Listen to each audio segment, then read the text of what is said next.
My name is Paul Peterson, and I am 72 years old. I was polishing my shoes getting ready for my weekly Tuesday dinner at my daughter's house. I was just deciding which bottle of wine to bring a good Cabernet she likes when my phone buzzed. It was a text from Mr. Harrison, my lawyer for 30 years. He never texts. 4 words lit up the screen, burning themselves into my memory. Call me immediately. My heart seized. I put the wine bottle down. My hand was shaking so slightly I almost didn't notice. I dialed. Harrison didn't say hello. He said, "Paul, where are you? Are you alone?" His voice was urgent. "I've just received a formal legal request. An attorney downtown representing Amelia Hayes has petitioned for your complete medical and financial records. Paul, your daughter is preparing to have you declared legally incompetent." I stood there in my own quiet house and learned that my only child was planning to destroy me. She was filing for a conservatorship. She wanted to take everything. And in that moment, I made a choice. I was still going to that dinner. I was going to look my betrayer in the eye. Before I tell you what happened at that dinner, what truths I uncovered, and what plan my dead wife set in motion 5 years ago to stop this very day, let me know in the comments where you are listening to this story from. And please hit like and subscribe if you have ever had to fight for your own dignity. My ears roared with a white noise, like the sound of a distant, rushing waterfall. Incompetent me, I am Paul Peterson. I am a retired structural engineer. I built bridges that are still standing, marvels of steel and concrete designed to withstand forces AH 100 red times greater than themselves. My mind my entire life has been about precision, about logic, about structure. And just last week, my doctor, a man 20 years my junior, told me I had the heart and mind of a 50-year-old. I had just completed my annual physical. I still manage my own 6-figure stock portfolio, and I do it well. "Paul, are you there?" Harrison's voice was sharp, pulling me back from the edge. "I'm here."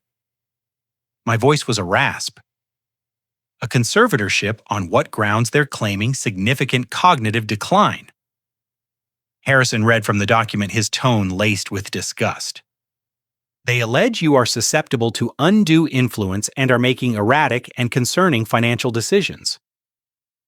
Erratic decisions. A cold, bitter laugh almost escaped me. My erratic decisions. Was he talking about the $200,000 I gave Amelia for the down payment on her palatial home in Medina? A neighborhood she and her husband Rick had no business living in. I told my wife Emily it was a loan, but we both knew it was a gift. Or was he talking about the $30,000 a year I've been paying for my grandson Kyle's private school? "He needs the best start, Dad," she had cooed. "This is his future. I am a widower hour. My wife, my wonderful Emily, has been gone for 5 years. 5 years of a silence in this house that is so loud it sometimes feels like a physical presence. Amelia and Kyle are all I have left. I thought I was being a father, a grandfather. I thought I was building a legacy of love and support. I see now, with a terrible, blinding clarity, that I was just building their case. In their eyes, I wasn't a father, I was a resource, a bank vault that was getting old and needed a new set of managers. Harrison. I interrupted my shock, congealing into something hard and cold. Anger. I have dinner at her house tonight, my weekly Tuesday dinner. "Paul, you must cancel." "Absolutely not." He insisted. "You cannot go. Say nothing. You're ill. We need to strategize. You are walking into the lion's den." A grim smile touched my lips. "No," I said, my voice low and steady. The engineer in me was taking over. The part of my brain that sees a stress fracture and immediately calculates the load. "Tulu, I am going.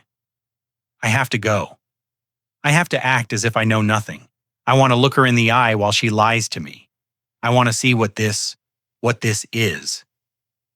There was a long pause on the other end of the line. Harrison has known me for half my life. He knew Emily. He knows I am not a man who runs. All right, Paul? He said, his voice heavy. All right, but you are a witness. Do not engage. Do not argue. Do not under any circumstances drink anything you don't open yourself. Do not sign anything. Not a birthday card, not a dinner napkin, nothing.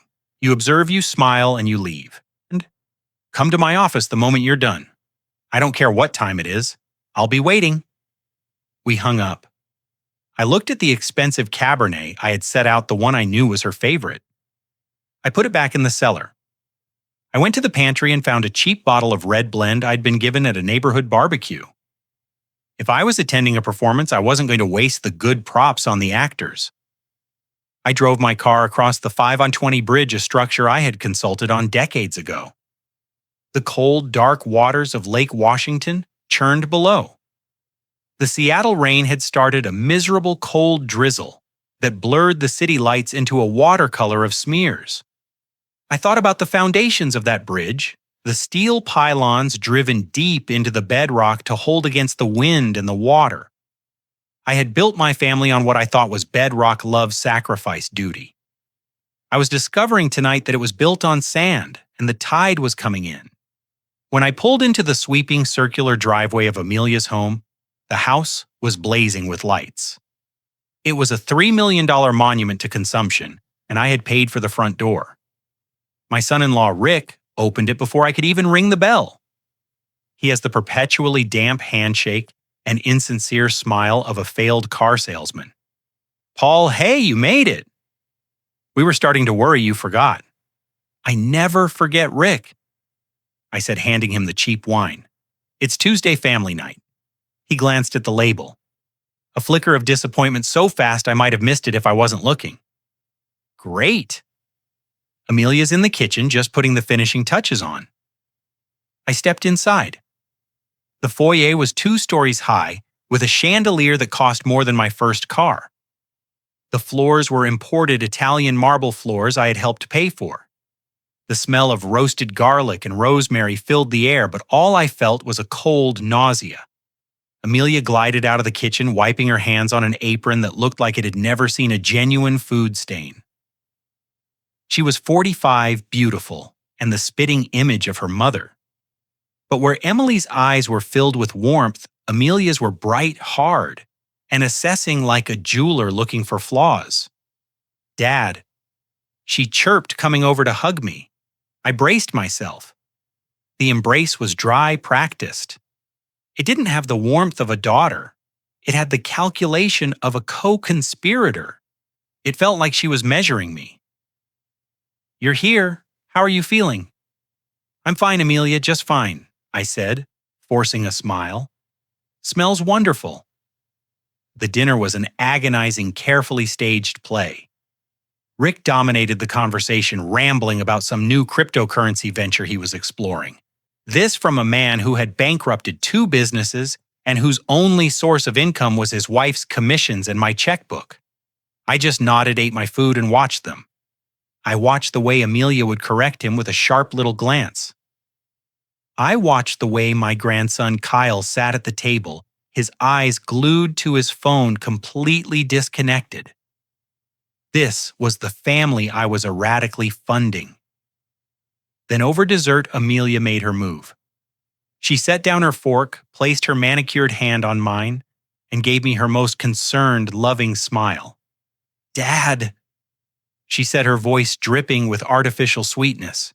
We've been thinking. We're worried about you, Paul. Rick chimed in, suddenly serious. It's just you have so much on your plate. Amelia continued, her thumb rubbing a little circle on the back of my hand. You've worked your entire life. You've done so much for everyone. You deserve to rest. You don't need to be worrying about stocks or property taxes or managing the house. I looked right into her eyes. My daughter, my only child.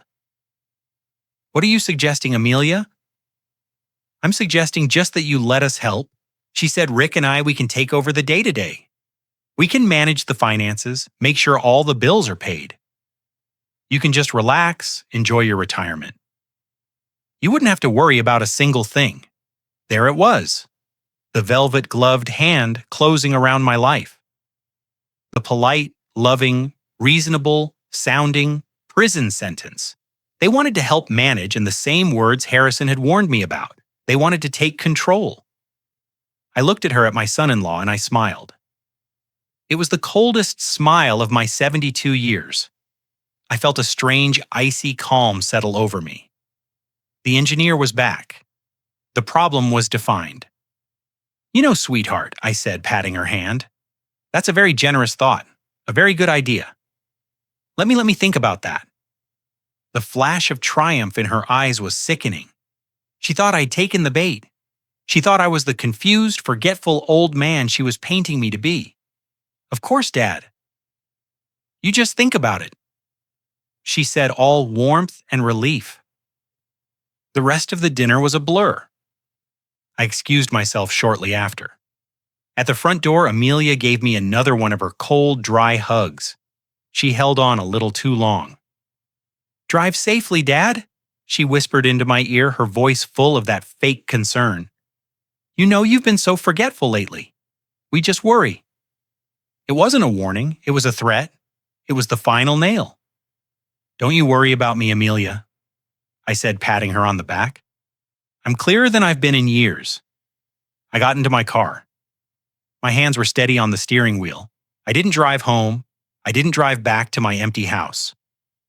I drove through the rainy, dark streets of Seattle, the wipers beating a steady rhythm like a war drum.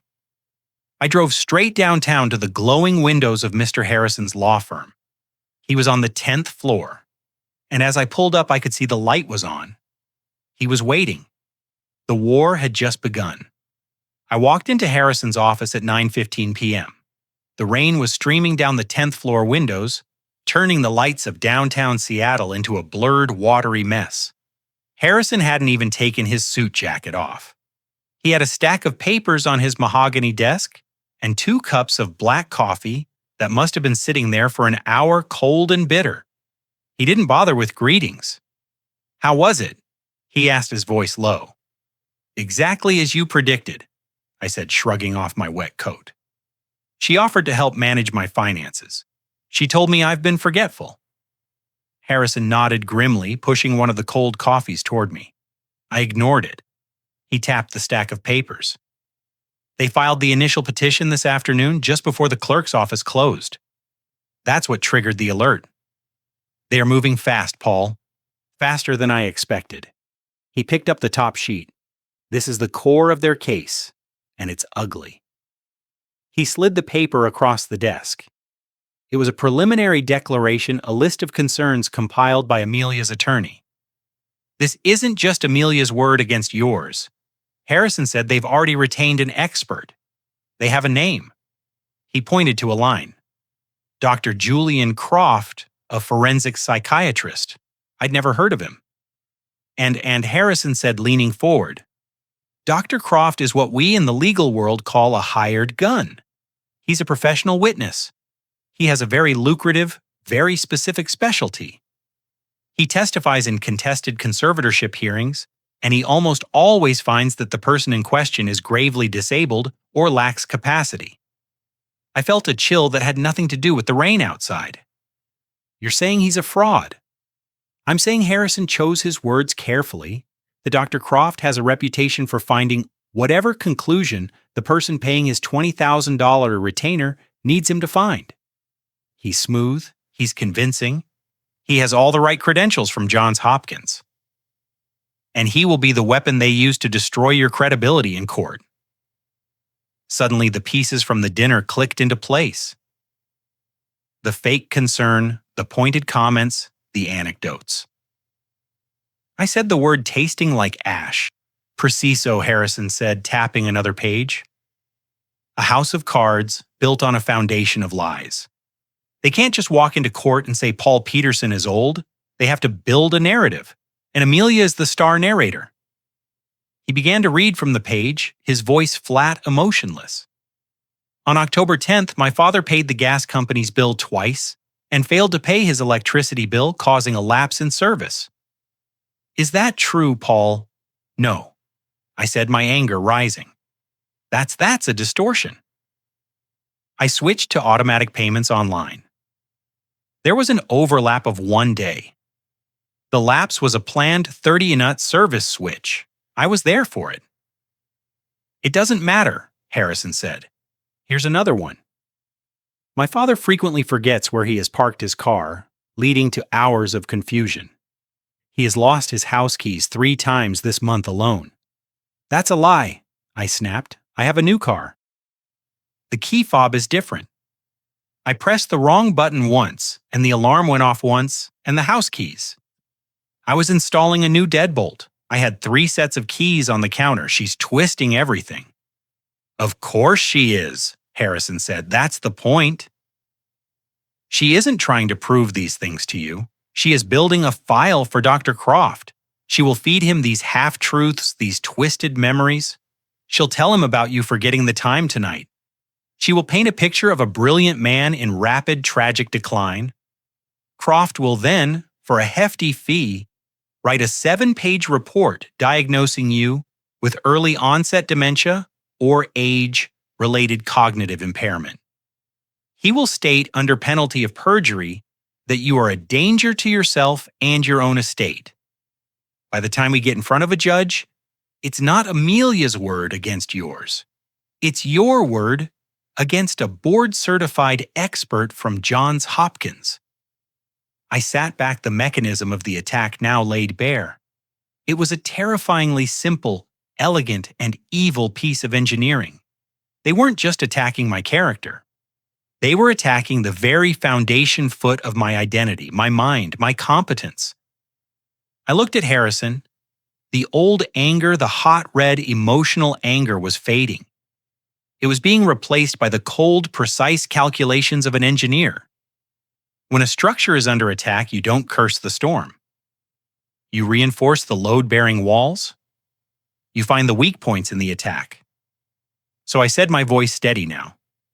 They have a hired gun, and they are feeding him ammunition. This Dr. Croft, he hasn't met me yet. No, Harrison said. That will be the next step. They will file a motion to compel you to submit to a psychiatric evaluation by him. Good, I said. Harrison raised an eyebrow. Good. Good, I repeated. Because we know his name, we know his game, and we know exactly what lies he's been told. He is expecting to meet a confused, forgetful old man. He is expecting the person Amelia described. He is not expecting me. So I said, my voice quiet in the dim office. We know their strategy. We know they're expert, but I still don't understand the why. Harrison, this isn't just greed. This is monstrous. To do this to her own father. Why, Harrison leaned back in his leather chair, the springs groaning in protest. He steepled his fingers, looking at me over the top of them. Because Paul, he said, you are confusing them with rational people. They are not. They are desperate, and desperate people do monstrous things. He swiveled his chair to his computer monitor and clicked his mouse a few times. I took the liberty of running a preliminary asset and debt check on Amelia and her husband Rick this afternoon. As soon as I got that petition, I've been your estate lawyer for 30 years, Paul. Your finances are tied to theirs in ways you helped set up. It wasn't hard to pull the thread. He turned the monitor so I could see it. It was a sea of red numbers and legal names. I thought you were just helping them, Harrison said, his voice flat. I didn't realize the extent of it. They're drowning, I whispered, seeing the figures. Drowning is a polite word for it, Harrison said. Harrison, they are at the bottom of the ocean. Let's start with the house in Medina, the one you put the $200,000 down payment on. They took out a second mortgage on it 8 months ago for $300,000. That money is gone. He clicked again. A list of creditors appeared. They have over $150,000 in high-interest credit card debt, American Express Visa, a few store cards from places I've never even heard of. They are servicing that debt by taking cash advances from other cards. It's a classic end-stage pyramid scheme. I felt sick. But Amelia, her commissions, she's one of the top real estate agents in Seattle. She was Harrison corrected. The market has turned Paul. High interest rates. Nobody is buying $3 million mansions right now. Her income has dropped by 70% in the last 6 months. But their spending, he gestured to the screen, has not. And then he pointed to the killing blow. But all of that is just the appetizer, Paul. This is the main course. He brought up a record of a wire transfer from their joint account, the one tied to the second mortgage. A single transfer, $500 or $1,000. What is that? That Harrison said is Rick's latest sure thing, a blockchain development startup. It was an unsecured private investment. He essentially gave $500,000 to a man he met at a golf tournament. The company declared bankruptcy 6 weeks later. The money is gone, evaporated. $500,000. My money. Money from the house I helped them buy. So you see, Paul, Harrison said, turning back to face me. This isn't about you being forgetful. This isn't about them worrying about you. This is about that. He tapped the screen. That $500,000 hole, the $150,000 credit card bill, the second mortgage payment that's about to come due. They are going to lose the house. They are going to lose everything. They are on the brink of catastrophic, public, humiliating bankruptcy. He let the words hang in the air. And then there's you, he continued, his voice softening just a little. You are sitting over here in your paid-off house with a clean portfolio. You are worth on paper just over $4 million. I finally understood. They're not trying to get another loan from me. I said, the cold truth settling on me. No. Harrison said, you're past that. They know you won't give them $500,000. And even if you did, it wouldn't be enough. They don't need a handout, Paul. They need the whole bank. They are aiming for your entire $4 million estate. The only way to get it, the only way to liquidate your assets, to cover their catastrophic losses, is to take control. And the only way to do that is to have you declared incompetent. It wasn't just a betrayal, it was a hostile takeover. My daughter wasn't just trying to get my money. She was trying to plug the gaping, hemorrhaging wound of her own failure with it. And she was willing to sacrifice my mind, my freedom, and my life to do it. I sat there in Harrison's office, the silence broken only by the hum of the city and the relentless rhythm of the rain against the glass. The hot red anger had passed. It left behind something cold, heavy, and infinitely more dangerous. My focus, I was an engineer. I understood structures, and the structure of my daughter's attack was flawed. It was built on a false premise. She assumed I was weak. She assumed I was unaware. All right, Harrison, I said, my voice cutting through the quiet. I leaned forward, my hands flat on the desk. They want to say I'm senile. They want to build a case based on anecdotes of my confusion. Harrison nodded, his expression grim. That's the playbook, Paul. Then we'll help them, I said.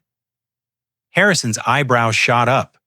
What are you talking about? We fight them. We show the judge your medicals, your financial. No, I interrupted, not unkindly. Not yet. You're thinking like a lawyer. You're thinking about defense. I'm thinking about offense. They are building a case, but I will be their star witness. They think I'm forgetful. Starting tomorrow, I'm going to be the most forgetful man in Seattle. A slow understanding dawned on Harrison's face. Paul, that's dangerous. You'd be playing right into there. I'd be setting a trap. I said, the plan forming in my mind with perfect logical clarity. Right now, they are twisting real events, a key fob, and overlapping payment. But from now on, I will manufacture the events. I will be in control of the narrative. Amelia wants a confused old man. I will give her one. I will accidentally call her and ask the same question twice in 1 hour.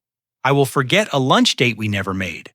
I will misplace my keys and call her in a panic to ask if I left them at her house. I stood up and walked to the window, looking down at the wet streets 10 floors below. She is overconfident.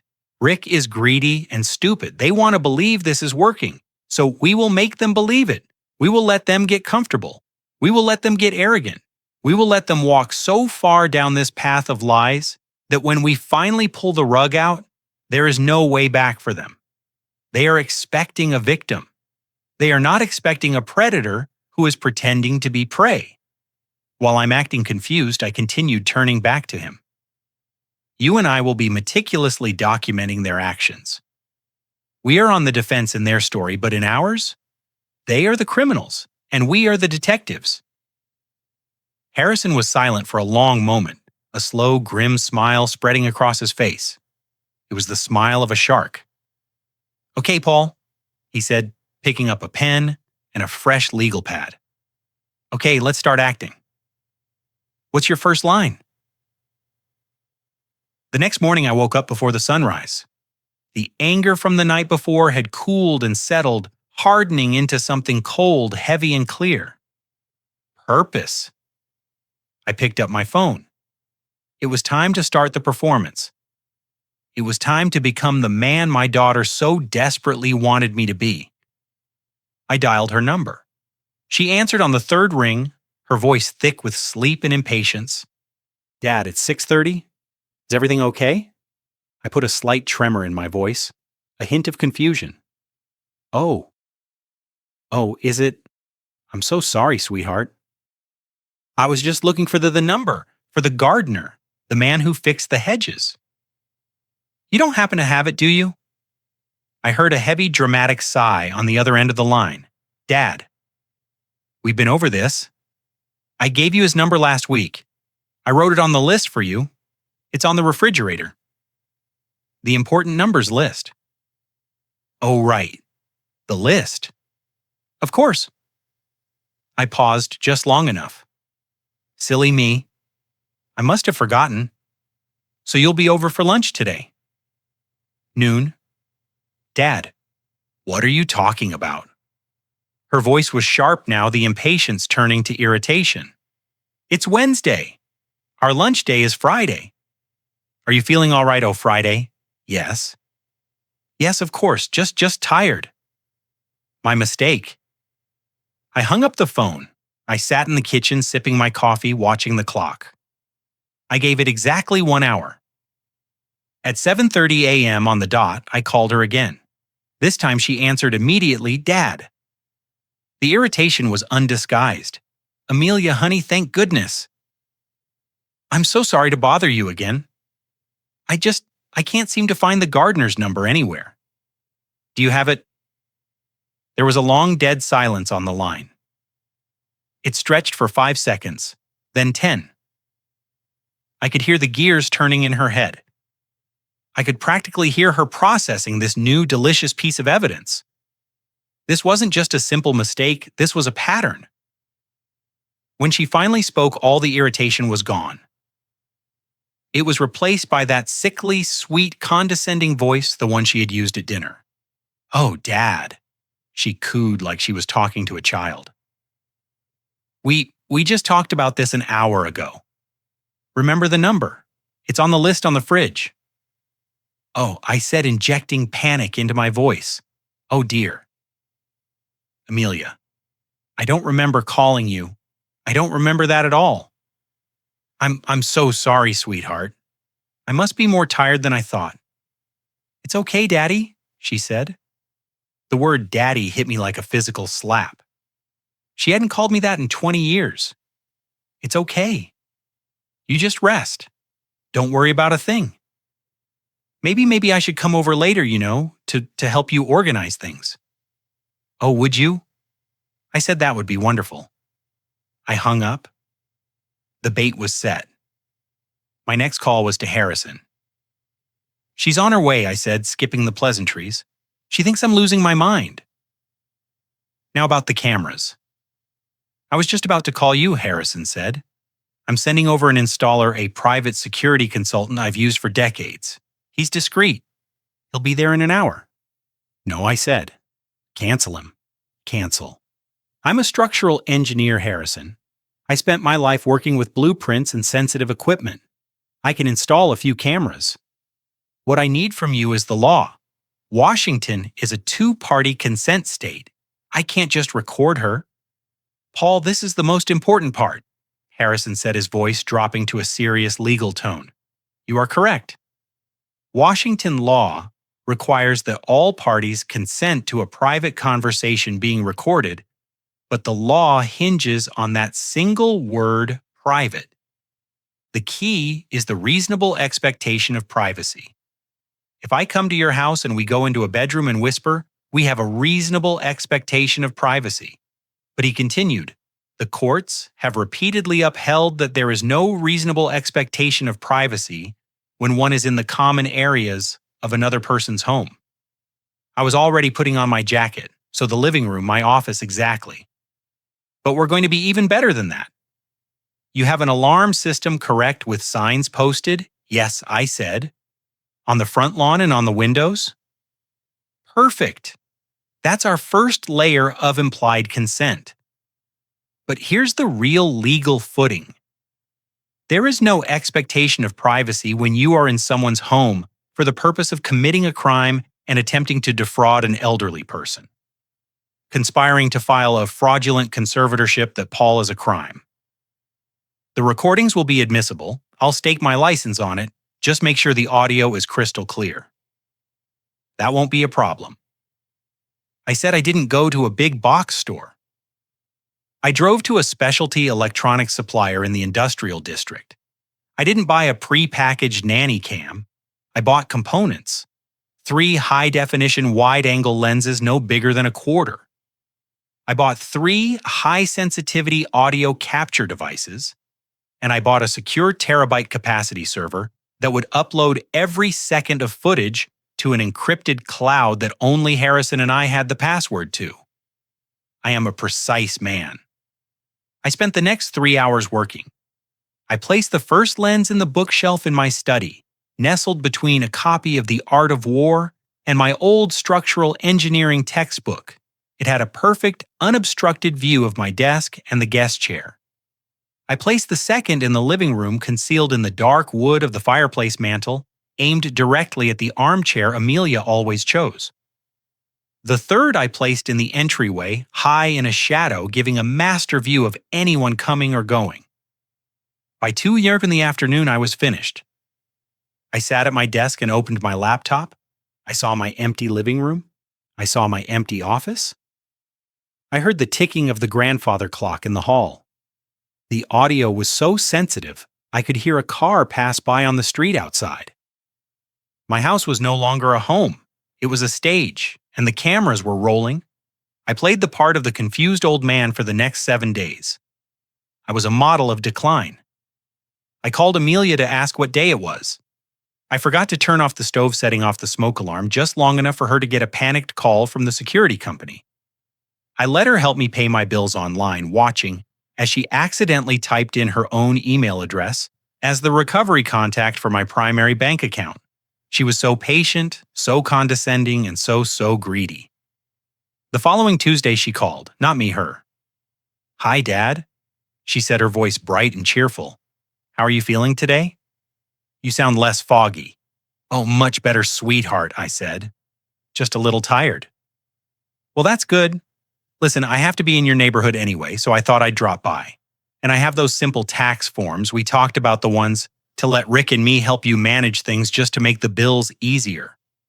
My heart hammered in my chest. This was it. The cameras were on. The server was recording.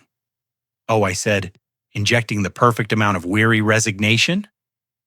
"That sounds fine, dear. That sounds simple." An hour later, her white BMW pulled into my driveway. She walked in carrying a designer handbag and a leather-bound folio. She kissed the air near my cheek and sat in the living room, right in the armchair, right in the kill zone of the fireplace camera. "You're looking better, Dad," she said, smiling. "Amelia," I said, playing my part. You look just like your mother. It was a test, a cruel one, but I had to see." Her smile didn't waver. It didn't even reach her eyes. "Thank you, Dad. That's sweet." She unzipped the folio and pulled out a thick stack of papers held together by a binder clip. Now she said in the same sickeningly sweet voice, "This is nothing to worry about. It's just some simple tax form standard stuff.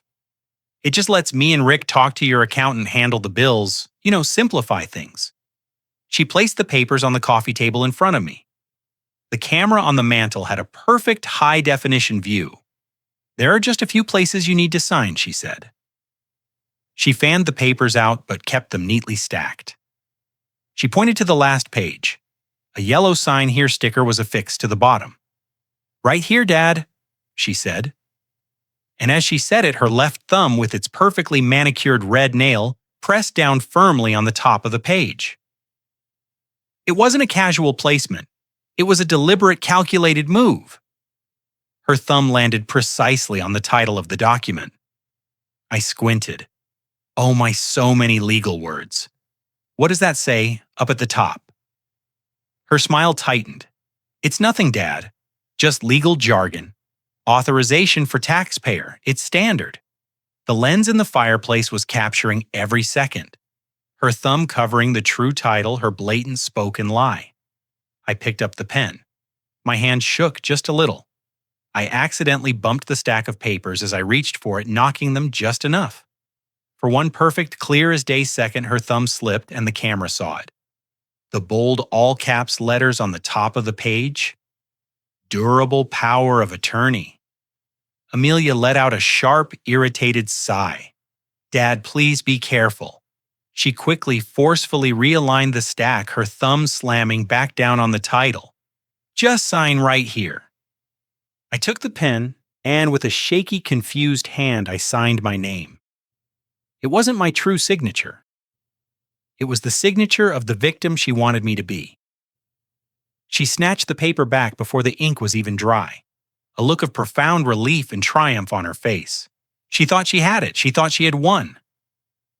She gathered her things, see, all done. So simple, she stood up a conquering hero. "I'll take care of everything now, Dad. You don't have to worry about a thing." "Oh, thank you, Amelia," I said, looking up at her. "What would I do without you?" She smiled, kissed the air again, and left. I sat in my chair for a full minute after I heard her car pull away. Then I walked to my office, opened my laptop, and rewound the footage. I zoomed in. Her face, her lies, her thumb, and the title. Durable power of attorney. I saved the file. I named it Exhibit A. Harrison was right. This wasn't just a betrayal, this was a crime, and I had just become the star witness for the prosecution. She thought she had the keys to the kingdom. After she left with the signed durable power of attorney, a document she believed was a simple tax form, the house went quiet. But the game had just escalated. She had her proof of my cooperation. Now she needed the medical proof to back it up. The call came 4 days later. I had spent that time continuing my performance, letting my confusion ebb and flow. I was waiting for this exact call.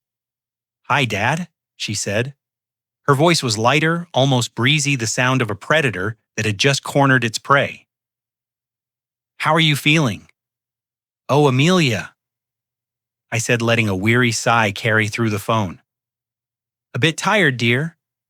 These old bones." "I know, Dad. And that's why I've been thinking." The practiced, concerned voice was back. I have a friend, a wonderful man, Dr. Croft.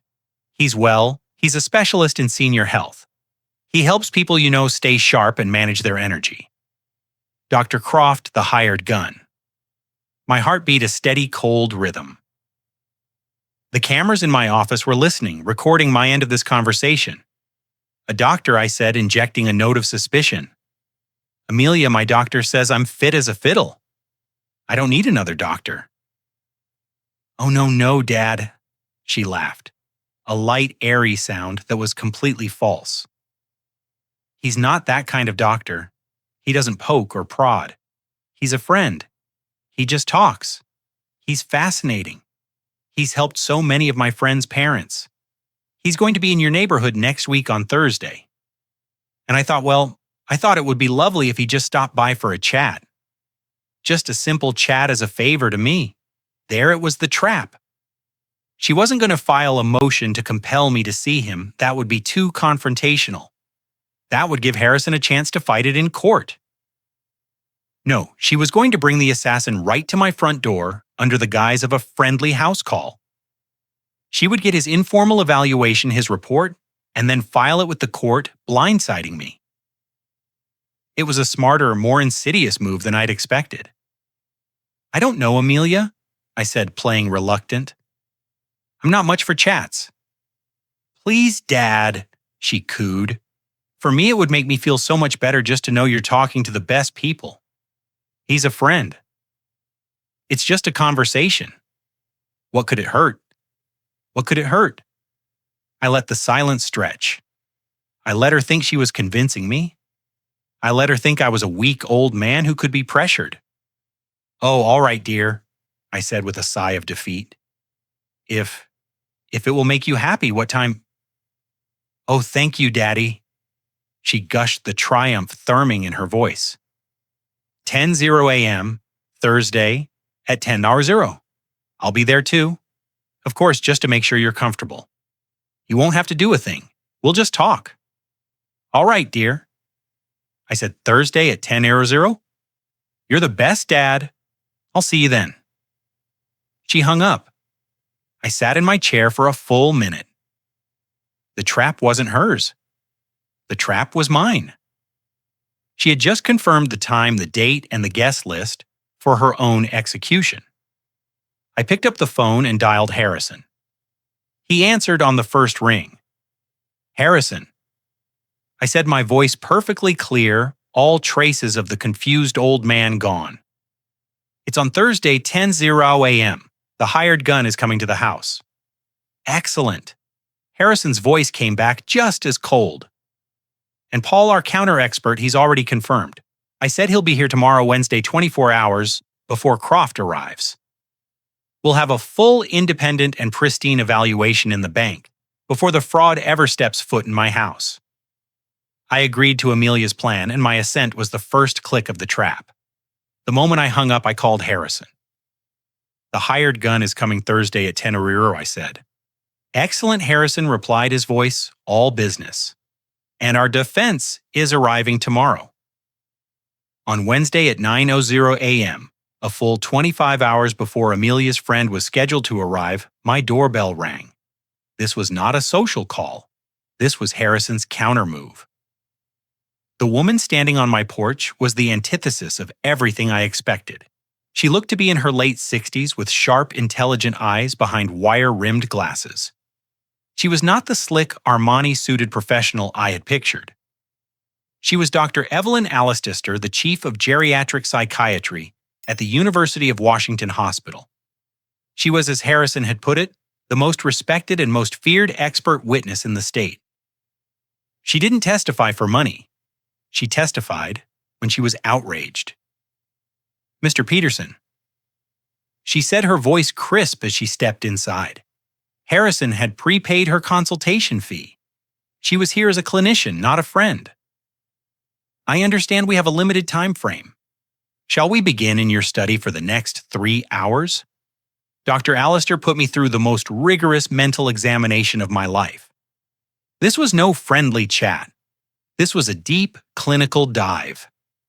My cameras were rolling, but for a different reason now, to have a perfect record of this evaluation to contrast with the fraudulent one coming tomorrow. "I am going to conduct a full assessment," she explained, pulling out a binder. "This will include a mini mental state examination, or MMSE, a clock drawing test, and a series of verbal recall and abstract reasoning questions. I will be blunt, Mr. Peterson. My report will reflect exactly what I find. Is that clear perfectly, doctor?" I said, "I am an engineer. I respect data," she began. "I'm going to give you 3 words. I want you to remember them. Apple, table, penny. We will come back to them." She asked me the date, the year, the season, the building we were in, the city, the state. Simple questions. Then can you count backward from 100 by 7s? I did 193, 86, 79, 72, 65. I finished the sequence without pausing. She made a note. Now, what were those 3 words I asked you to remember, apple table penny? I answered immediately. She moved on. She showed me a picture of a complex geometric shape and asked me to replicate it on a blank piece of paper. I am a man who spent his life with blueprints. I drew it perfectly to scale, even noting the angles of the vertices. She looked at my drawing for a long moment. You're an engineer, I'm told. Structural, I confirmed. I designed the supports for the West Seattle Bridge expansion, and you manage your own finances, I do. My portfolio is up 9% year over year, which is 4 points above the S&P 500. I rebalanced my tech holdings in January, moving a significant portion into bonds and utilities. Dr. Alistister jotted notes, her face impassive. And your hobbies, I build models. I just finished a 1/2 scale replica of my childhood home. All hardwood ash and maple. It required over 2,000 individual pieces. She looked up from her notes. Mr. Peterson, are you currently under any unusual stress? I met her gaze.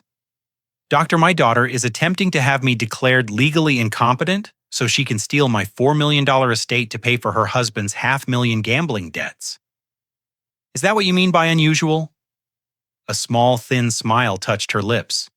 Yes, that would qualify. She pulled out a fresh sheet. This is the MMSE. She said it's a 30-point scale. Anything above 24 is considered normal cognitive function. She administered the test. The questions were almost insultingly simple. What is this, a watch? What is this, a pen?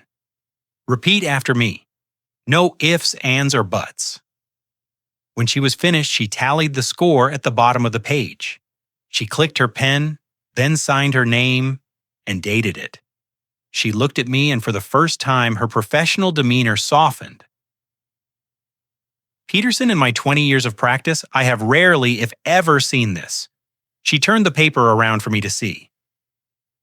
Your score on the mini mental state examination is 30 out of 30, a perfect score. Your abstract reasoning is in the 99th percentile. Your verbal recall is flawless. She began packing her briefcase. I will have a full 13-page notarized report on Mr. Harrison's desk by 4 p.m. today. It will state unequivocally that you are not only competent, but possess a cognitive function significantly sharper than most men half your age. It will also note, she added standing up, that you are under extreme duress from a clear and present familial financial threat. She handed me her card. Dr. Croft is a charlatan, she said, her voice suddenly cold. I know his work. If he dares to present a contrary finding in court, I will personally be there to see him stripped of his credentials. Have a good day, Mr. Peterson. I stood at my window and watched her get into a modest, sensible car and drive away. It was 9:58 a.m. on Wednesday. Tomorrow, the hired gun was walking into a buzzsaw. I had a baseline. I had the truth notarized, dated, and signed by the most unimpeachable source in the state. The trap was no longer just set, it was armed. At 9:58 a.m. on Thursday, the doorbell rang. I watched on the monitor in my study as my daughter Amelia stood on my porch. She was smiling, but her eyes were darting around, checking the street. Beside her stood a man in an impeccably tailored, absurdly expensive-looking suit. He was tall, silver-haired, with a deep tan and a smile that was all teeth. He looked more like a game show host than a doctor. This had to be Dr. Julian Croft, the hired gun. Amelia used her own key to open the door. The camera in the entryway captured her noting. She just walked in. Dyke, she called out, her voice echoing in the hall. We're here. I came out of my study, walking slowly, intentionally. I was no longer the confused old man. Today, I was the aggrieved old man. The cameras in the living room and the study were rolling, capturing everything, especially the crystal clearer audio. Amelia, I said, my voice flat. I nodded at the man. This must be your friend. This is Dr. Croft, she gushed. Doctor, this is my father, Paul. Croft stepped forward and offered his hand. It was soft manicured and his grip was weak. "Mr. Peterson," he said, his voice a smooth, practiced baritone. "A genuine pleasure.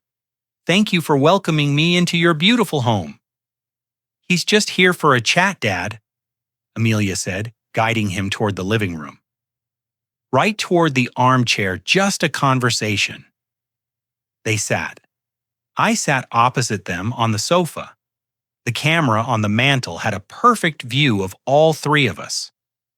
Amelia perched on the edge of her seat, a picture of the concerned, beautiful daughter. Croft crossed his legs, pulled a small leather-bound notebook from his jacket, and smiled. "So, Paul," he began, his tone condescendingly warm. "Amelia tells me you're a retired engineer. That's fascinating. You must have built some incredible things." "I built things that stand up to pressure, Doctor," I said. "Wonderful." He made a small note. "Amelia also mentioned you've been feeling a bit overwhelmed lately, a bit, shall we say, confused. The first loaded leading gaslighting question." I looked at him, and I did not smile. "Doctor," I said, my voice cold and precise, "I do not feel confused. I feel angry." Croft's smile didn't waver, but his eyes sharpened. "Angry? What are you angry about, Paul?" "I am angry about betrayal. I am angry about ingratitude." I leaned forward just an inch.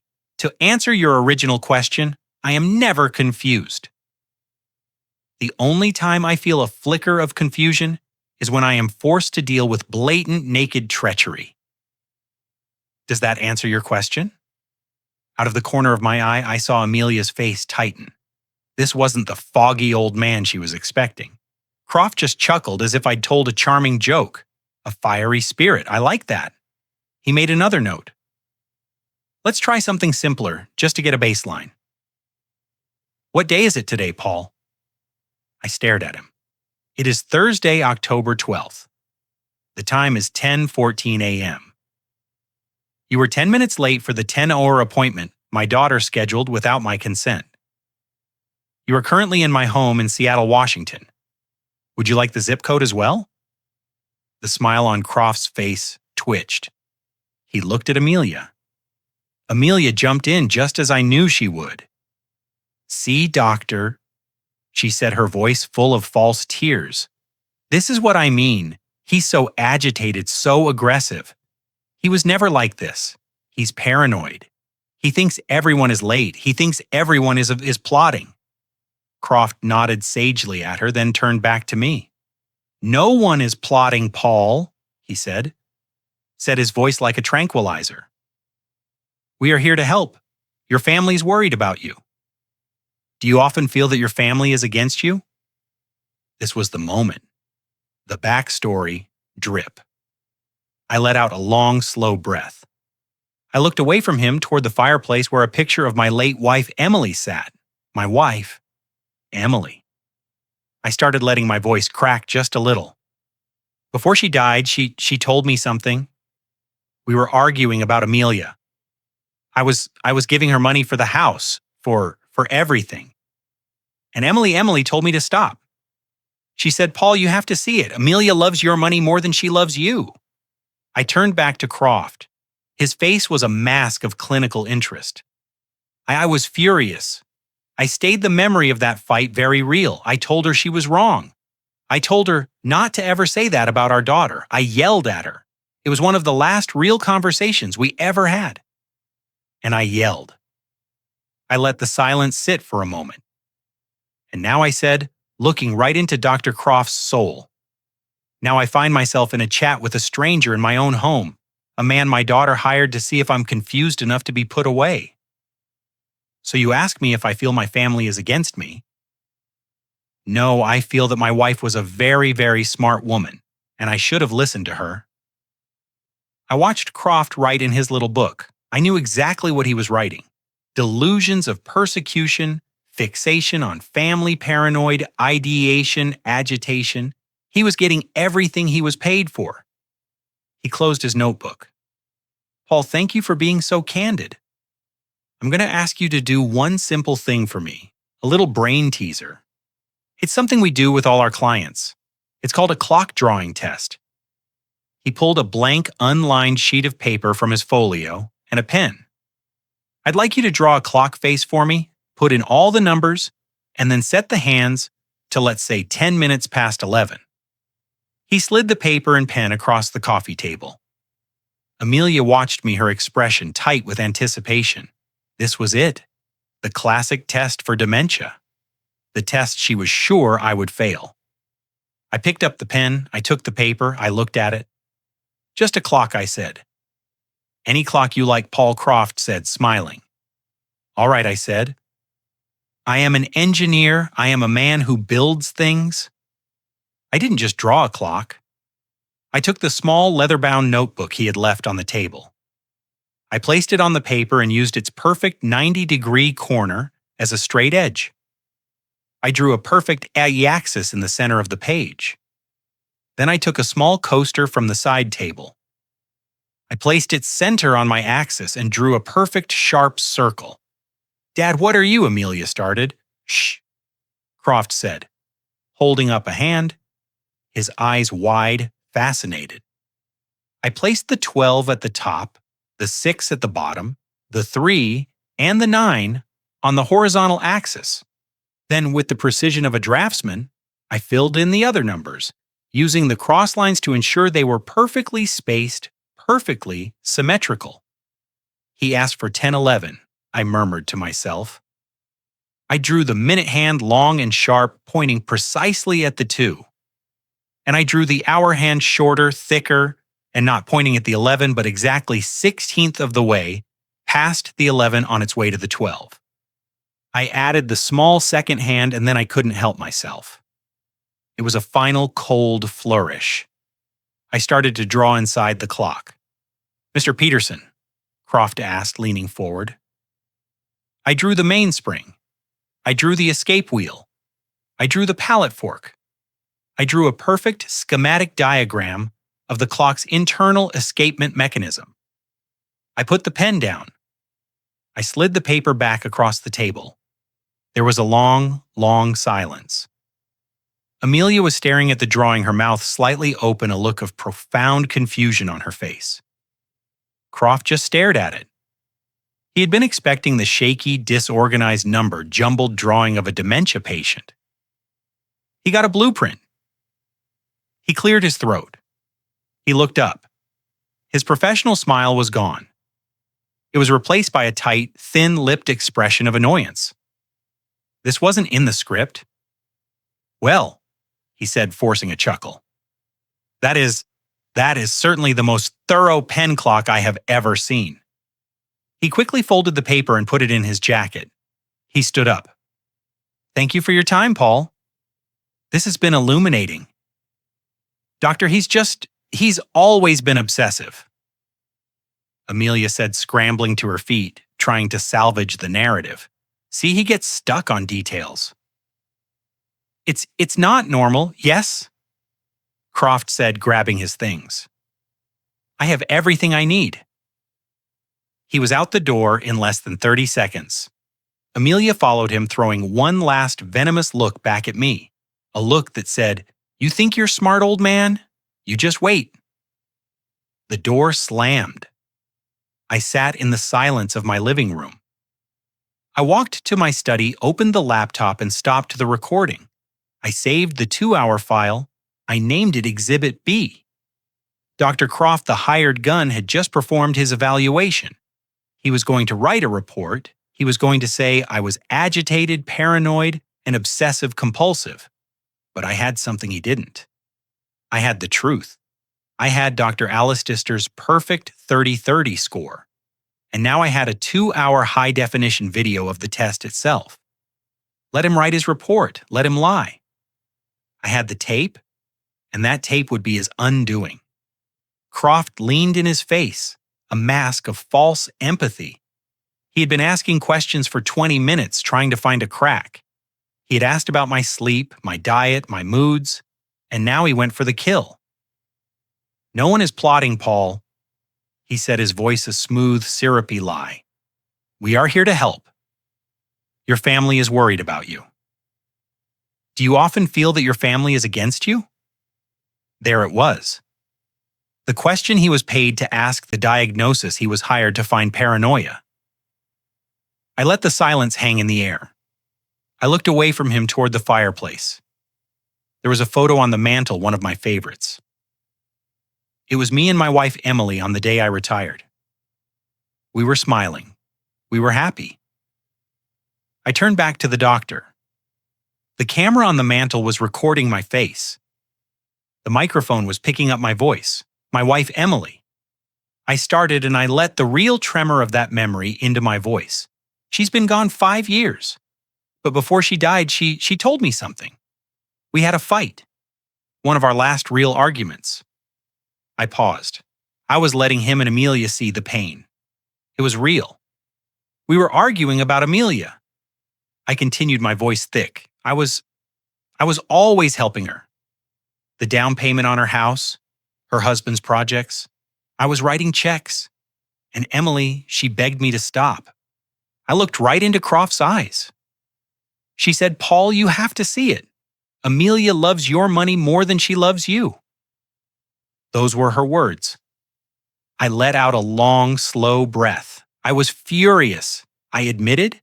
I told her she was wrong. I told her she was cruel to say that about our only child. I yelled at her. It was one of the last real conversations I ever had with my wife, and I spent it yelling. I let the weight of that confession settle in the room. I could see Amelia shifting uncomfortably. And now I said, my voice dropping to a whisper. Now I'm sitting in my own living room. My daughter is trying to have me declared insane so she can take my money. "So, doctor," I said, meeting his gaze, "you ask me if I feel my family is against me. No. I feel that my wife was a prophet and I was a fool.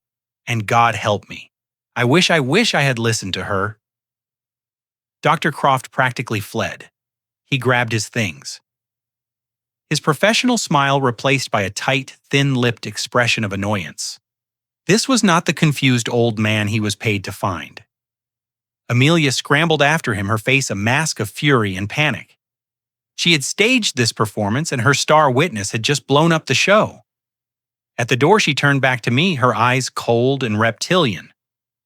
"You think you're clever, don't you?" She hissed, her voice low so the doctor wouldn't hear. "You think you're smart, old man? You just wait. You'll see." The door slammed shut, leaving the house in a profound, heavy silence. I sat there for a long moment, the only sound the ticking of the grandfather clock in the hall. I walked to my study, opened the laptop, and stopped the recording. I watched the file save the little blue bar creeping across the screen. 2 hours of high-definition video and crystal-clear audio. I named the file Exhibit B and uploaded it immediately to the secure cloud server I shared with Harrison.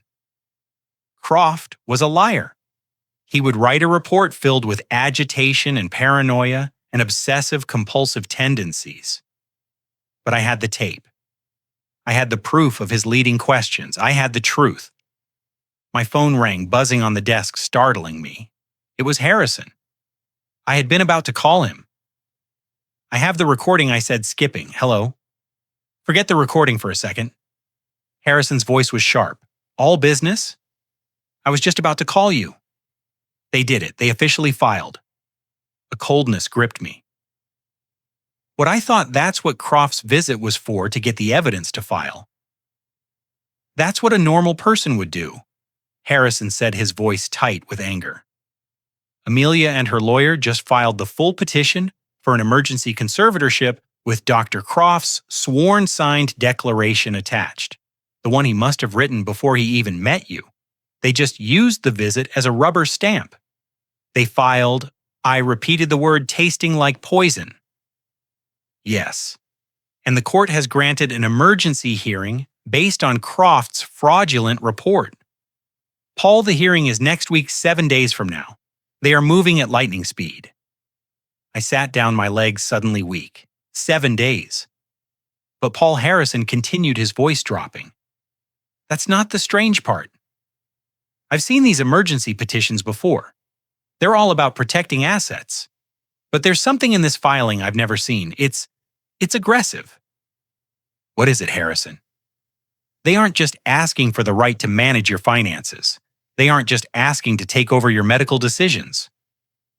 They have specifically petitioned for the immediate emergency right to sell your house. I gripped the edge of the desk. Sell my house. But why this house is paid for? It's my home. It's worth over $1 million. Why would they need to sell it immediately? It makes no sense. There was a long pause on the other end of the line. That's the question, Paul. Harrison said, his voice grim. That's the $1 million question we have to answer. They're not just greedy. They're not just in debt. They are desperate, and they need a lot of cash fast. We have 7 days to find out why. Sell my house. The words echoed in my study long after I hung up with Harrison. Sell my home. It made no sense. It was a tactical error, a blunder. Why petition a judge for something so extreme? It was the act of a cornered animal, a move born not of strategy, but of sheer blind panic. My house was worth on paper about $1.5 million. It was paid off. It was the only home I had known for 40 years. It was where Emily and I had raised Amelia. It was where Emily had died. The thought of them selling it, of strangers walking through her rose garden, of Rick's muddy shoes in my workshop. A new, colder anger settled in. They are desperate, Harrison had said. We have 7 days to find out why. Harrison didn't just mean we, he meant him. I was the bait, the actor. He was the hunter. He called me 2 days later. It was a Saturday. I was in my workshop trying to steady my hands by sanding a piece of maple. I found it. Paul, he said. He didn't sound triumphant. He sounded disgusted. Found what I asked, turning off the sander? The silence of the shop was suddenly heavy. The why? The reason for the emergency petition? The reason they need to sell your house now. Go on, I said. I've been a lawyer for 35 years. Harrison said, his voice tight. I have seen greed. I have seen malice. I have seen stupidity. But Paul, this is a special combination. They are not just greedy, Paul. They are idiots. He let out a long breath. I was looking at the debt, the $500,000 hole from Rick's crypto scam, the credit cards. But that's old debt. That's a slow burn. This is a fire. I had my private investigator, the best in the city, run a check on new big ticket purchases, boats, planes, luxury cars. I was looking for a $100,000 Mercedes, maybe. He paused. Paul, what does Rick buy when he feels like he's a big shot? Something loud, I said. Something stupid. He bought a yacht, Harrison said. A 92 FFT Italian-made 2023 Azimuth motor yacht. He signed the purchase agreement at the Seattle Boat Show 3 weeks ago. He's been bragging to the broker that he's coming into a large inheritance. I sank onto my workbench, the smell of sawdust and wood glue suddenly making me sick. A yacht. Not just a yacht. He paid a $200,000 non-refundable deposit 3 weeks ago. I'll bet my license it was the last of the money from your second mortgage. My God, that's not the why, Paul. This is the why. Harrison said, his voice dropping to a deadly serious tone. The purchase agreement states the final balance is due upon delivery, and delivery is in 10 days. The final balance, Paul, is $1.5 million. The workshop spun. The numbers clicked into place in my engineering brain with a sickening, perfect logic. $1.5 million, I whispered. Exactly, Harrison said. The exact lowball quick sale value of your home. If Rick defaults on that payment, he doesn't just lose the boat. He forfeits the $200,000 deposit. It's gone. Vanished. Another catastrophic, unexplainable loss he can't hide from Amelia. It all became clear. The emergency petition, the rush, the desperate, insane request to sell my house. They weren't trying to protect my assets. They weren't just trying to cover their debts. They're trying to liquidate my home. I said, my voice shaking with a rage so cold it burned. To pay for a toy. That's it, Harrison said. They are not trying to get your money. They have already spent your money. They are just trying to cover the check. They have 10 days before the check bounces. The court hearing is in 5. I stood up. The fog of confusion was gone. The hurt of betrayal was gone. All that was left was the cold, hard, structural certainty of the fight to come. They're not just greedy. Oh, I said to Harrison. And they're not just stupid. They're cornered. And they've given us a deadline. Thank you, Harrison. I know what I have to do now. I hung up the phone. They didn't just want my money. They were trying to trade my life's work, my memories, my wife's home for a boat. This was no longer just a legal fight. This was an extermination. I spent the next 48 hours in a state of controlled, focused rage. The hearing was in 5 days. Harrison was preparing the legal side, filing our countermotions, subpoenaing Dr. Alistaster, and preparing Exhibit A and Exhibit B, the fraudulent power of attorney video, and the recording of Croft's sham evaluation. My job was to prepare the past. Paul, I need everything Harrison had ordered, every tax return for the past 10 years, every medical record, every major purchase receipt. I am going to build a fortress of competence around you. I need the paper to prove it. So I sat in my study surrounded by dusty file boxes. It was a miserable archaeological dig into my own life. I found receipts for the $200,000 down payment, clearly marked gift in my own handwriting. I found the tuition checks for my grandson. I found decades of meticulous records, the very definition of a competent, organized mind. And then I found her.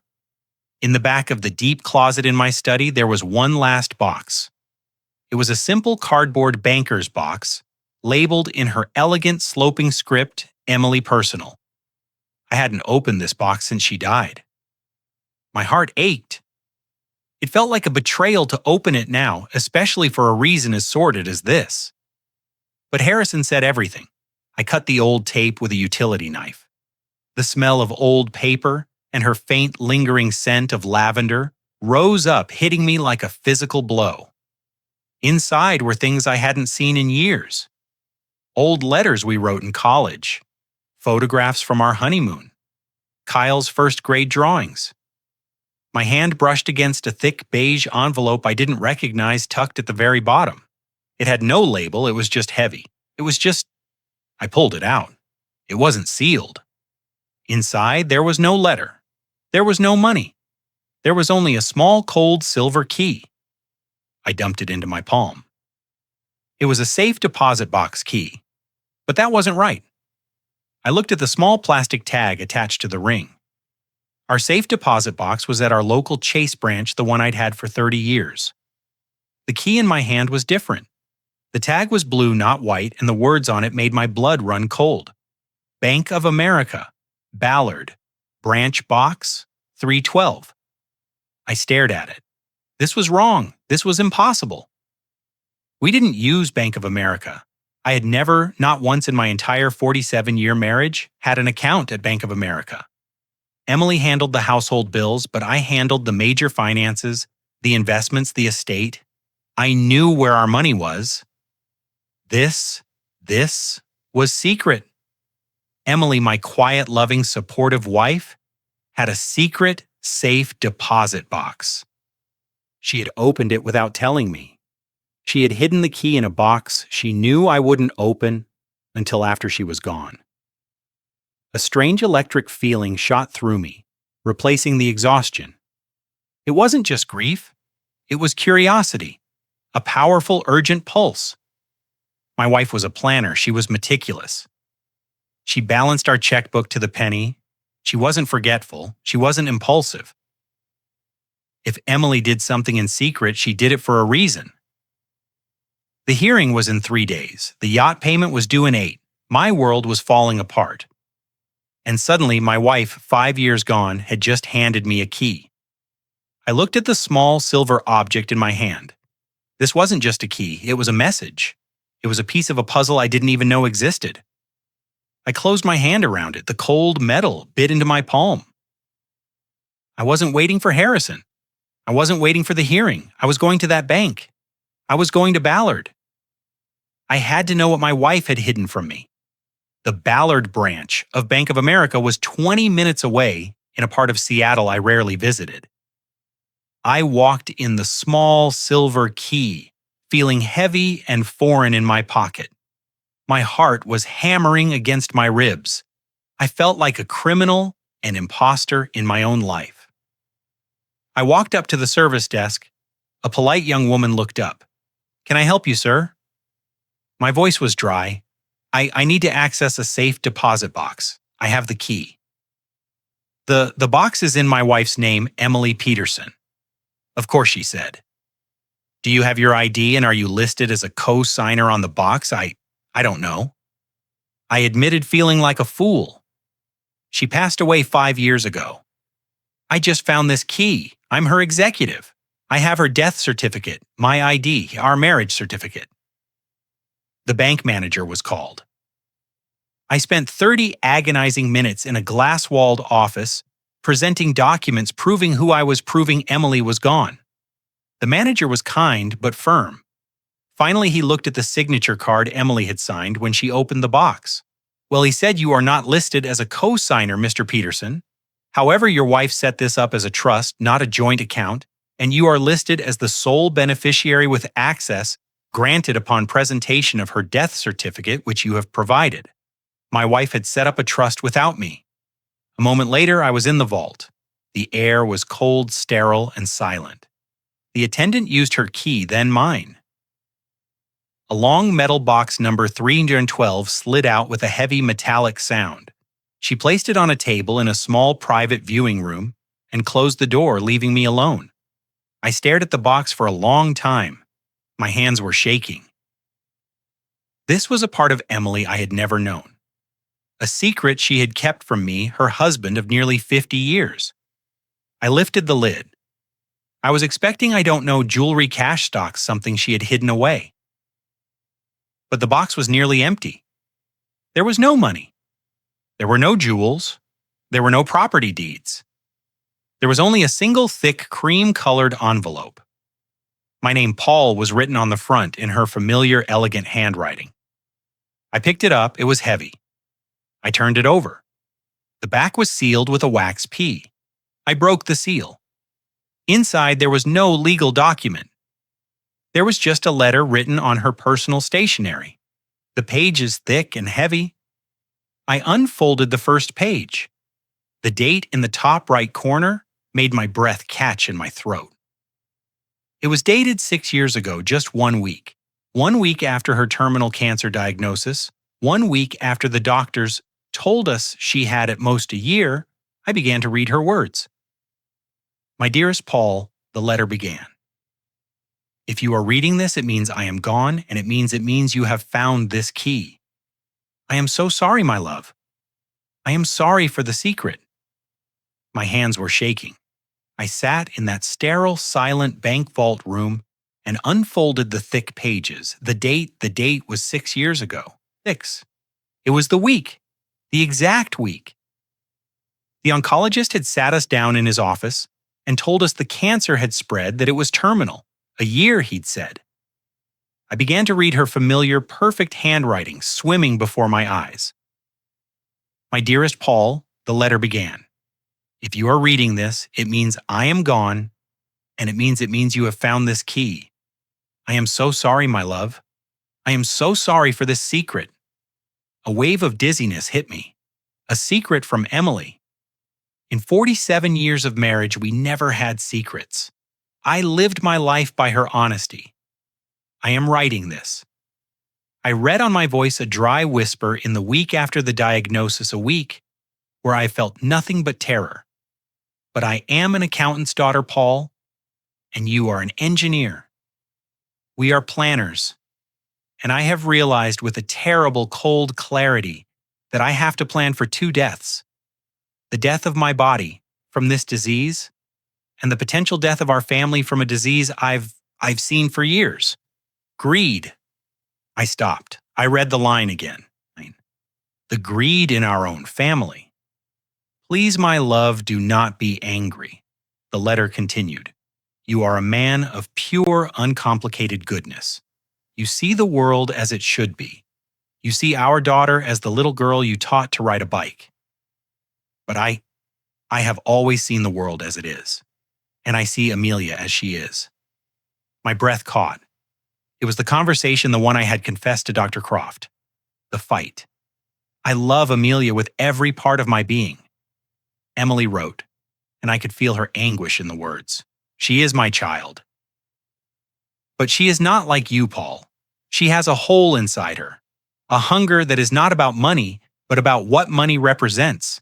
Status power, a shield against the world. And her husband, Rick, he is a fool, but he is a gasoline fool. And she is a lit match. And you, my love, you are the house we built. I put the letter down on the metal table, my hand covering my mouth. I felt sick. She had seen it. She had seen it all years before I did. I knew. I picked the letter back up. I knew that when I was gone, you would be vulnerable.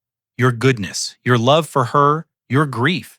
They would be the weapons she would use against you. She would see your generosity as weakness. She would see your inheritance not as a gift to be cherished, but as a fund to be drained. She would, in the name of helping you, dismantle everything we built together. Helping the word, her word, the same one Amelia had used, leaped off the page.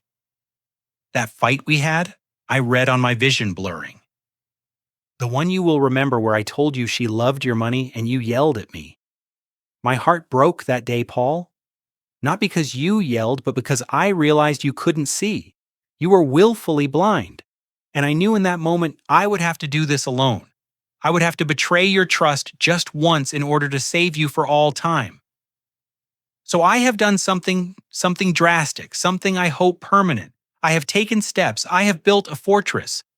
I have done it without your name, without your knowledge, precisely so that when this day came, and I prayed to God, it never would.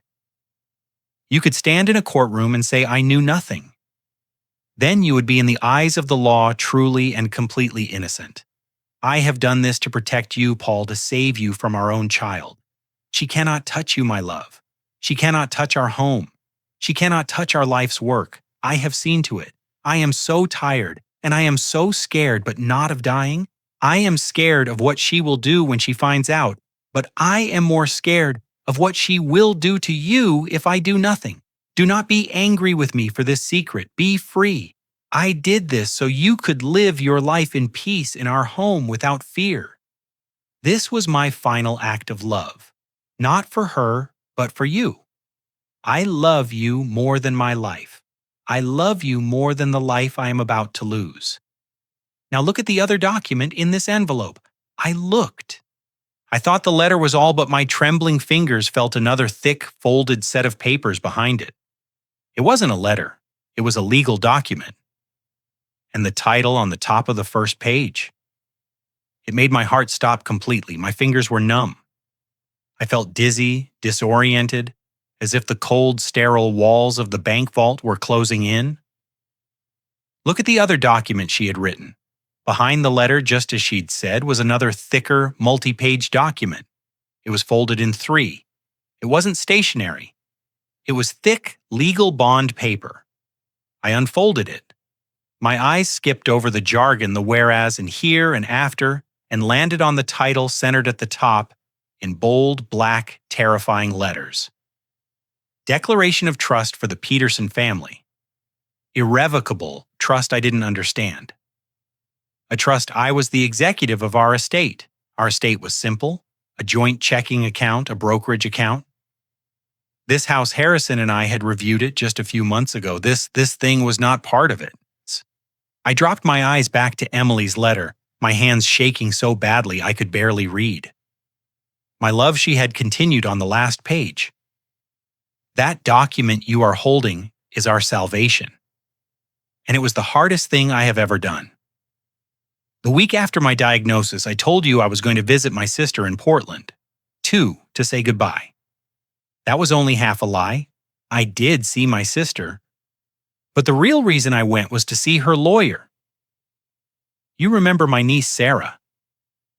Her father, my sister's husband, is not just a small-town lawyer. He is one of the top trust and estate specialists in the Pacific Northwest. I sat in his office.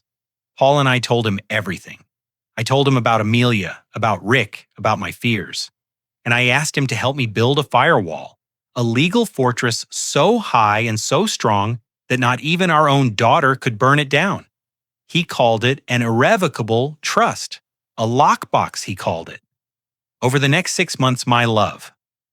While I was going to chemotherapy, while I was telling you I was rebalancing our checkbook, I was systematically and legally moving everything. I dropped the letter and grabbed the legal document, my eyes flying across the pages. It was all there. Schedules, addendums, lists, the house. Emily's letter continued as if she was speaking to me from the grave. Our home. I transferred the deed.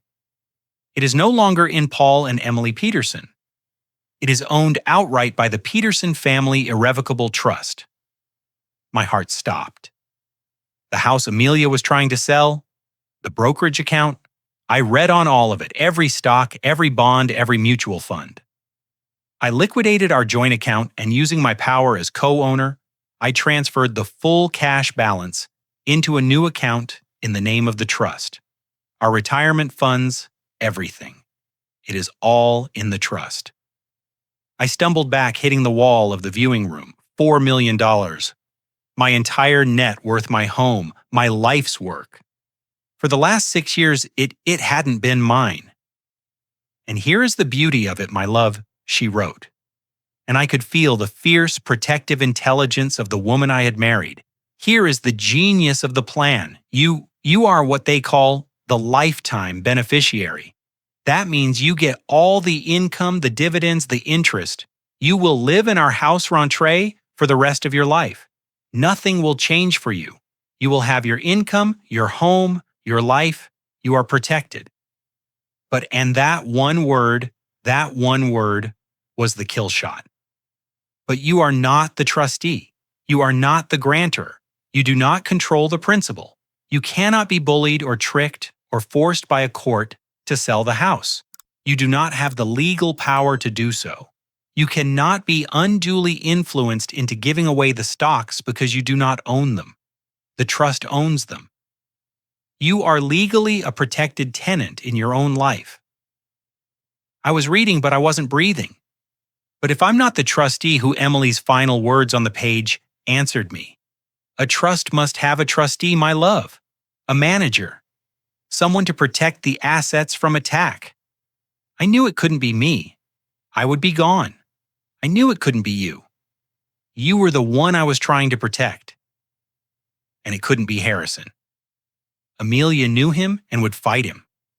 I had to choose someone Amelia would never see coming. Someone she would never suspect. Someone she held in such low regard, she wouldn't even think to look at her. I needed someone with unimpeachable character, someone who loved us, someone who was smart and meticulous and humble, someone Paul like a nurse. I looked at the signature page of the trust document. Grantor Emily Peterson, beneficiary Paul Peterson, and there at the bottom, successor trustee Sarah Jenkins. Sarah, my niece in Portland, my sister's daughter, the quiet, sweet girl who had become an oncology nurse, the one Amelia always called the boring cousin, the one she hadn't even invited to her wedding. My wife, in her final brilliant act, had made her the guardian of our entire $4 million estate. Amelia was filing for a conservatorship to sell a house that her cousin in Portland owned. My legs gave out. I sat down on the small, hard chair in that cold, silent room, holding the letters from my wife. I wasn't crying from grief. I was crying from awe. She had done it from her grave. Emily had just passed me the gun fully loaded, and the hearing was in 3 days. The day of the hearing, the courtroom in the King County Superior Court was cold. It was a sterile, modern room, all light wood and gray carpet, and it felt like the most hostile place on earth. I sat at the defendant's table with Harrison. I wore my best suit, the one I had last worn to my wife's funeral. It felt appropriate. I was here to bury another part of my family. Across the aisle on the petitioner's side sat my daughter. Amelia looked magnificent. She was dressed in a severe dark blue suit, her hair pulled back. She looked like a grieving, responsible daughter, forced to make a terrible, heartbreaking choice. Beside her, Rick looked like a nervous poodle fidgeting in a suit that was clearly too expensive for him. They both looked at me, not with sadness, but with a cold, impatient confidence. They looked at me like I was already dead. The judge, a no-nonsense woman named Judge Maria Chen, entered in the matter of the conservatorship of Paul Peterson, she said, her voice echoing in the quiet room. Counsel for the petitioner, you may begin. Amelia's lawyer, a slick, shark-skinned man named Barkley, stood up. Thank you, Your Honor. Your Honor, we are here today for a tragic but necessary reason. We are here to protect a man, a brilliant man, from himself. Barkley began to paint a picture of me. It was a masterpiece of fiction. He described a beloved father, a pillar of the community now lost in the fog of cognitive decline. He spoke of erratic behavior, profound confusion, and a disturbing lack of self-care. Over the past 6 months, Barkley said, his voice dripping with fake sympathy. My client, Mr. Peterson's devoted daughter, has watched in horror as her father has deteriorated. He has forgotten to pay key utilities, leaving him without power for days. A lie. He has become dangerously forgetful, setting off his own smoke alarms after leaving the stove on. A lie. He gets lost in his own neighborhood. He loses his keys, his wallet. He calls his daughter 10, 15 times a day, asking the same questions with no memory of the previous calls. I sat still, my hands clasped on the table. I looked at the judge. She was taking notes, her face a mask of neutrality. This was working. The lies were clean, simple, and believable. These are not in isolation caused for this extreme a measure, Barkley continued. But, Your Honor, we are also here because Mr. Peterson's significant estate, an estate he built over a lifetime, is now at risk. He is susceptible to undue influence. And that is why my client, his daughter, had to step in. She had no choice. We have provided in our petition a sworn declaration from one of the most respected forensic psychiatrists in the country. Your Honor, the petitioner calls Dr. Julian Croft to the stand. Croft walked in all silver hair and expensive tailoring. He was sworn in. He sat down, looked at the judge, and smiled his warm, professional, $10,000 smile. Barkley began. Dr. Croft, did you have occasion to meet with and evaluate the respondent, Mr. Paul Peterson? I did, Croft said, his baritone voice filling the room. I met with Mr. Peterson at his home at his daughter's request. We had a long conversation. And in your expert professional opinion, what did you find? I found a man in a state of tragic and quite rapid decline, Croft said, shaking his head sadly. Mr. Peterson presents a classic, almost textbook triad of symptoms: severe agitation, clear delusional paranoia, and significant measurable cognitive impairment. I saw Harrison make a note, but I just stared at Croft. The man was a performer. Can you explain that? Barkley asked. Of course, the agitation was immediate. He was hostile, aggressive, and clearly distressed. He's describing the confused act I put on and the paranoia. Mr. Peterson is consumed by a delusion that his family is against him. He has a specific fixed belief that his daughter, who is clearly trying to help him, is betraying him. He's also fixated on his late wife, claiming she was a prophet who warned him. This is a common, though tragic, manifestation. He is rewriting his own past to fit his paranoid narrative. And the cognitive decline, doctor, did you test him? I did, Croft said, leaning forward. I administered a standard clock drawing test, a very common tool to assess cognitive function. And what were the results? They were profoundly disturbing, Croft said, looking at the judge with grave seriousness.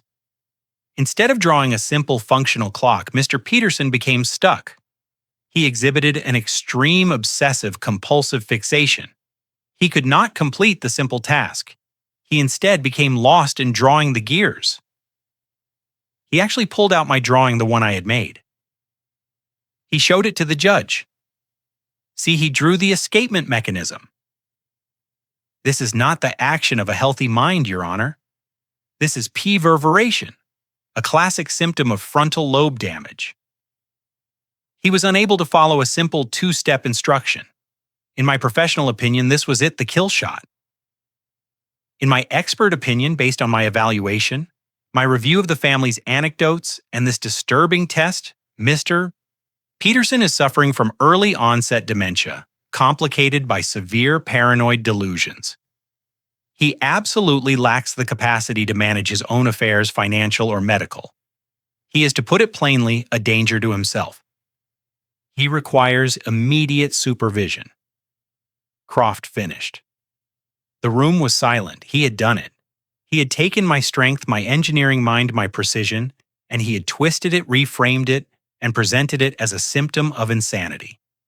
Barkley smiled. Thank you, Doctor. Your witness, Mr. Harrison? Amelia was looking at me, her eyes shining with tears. They were, I realized, tears of triumph. She thought she had won.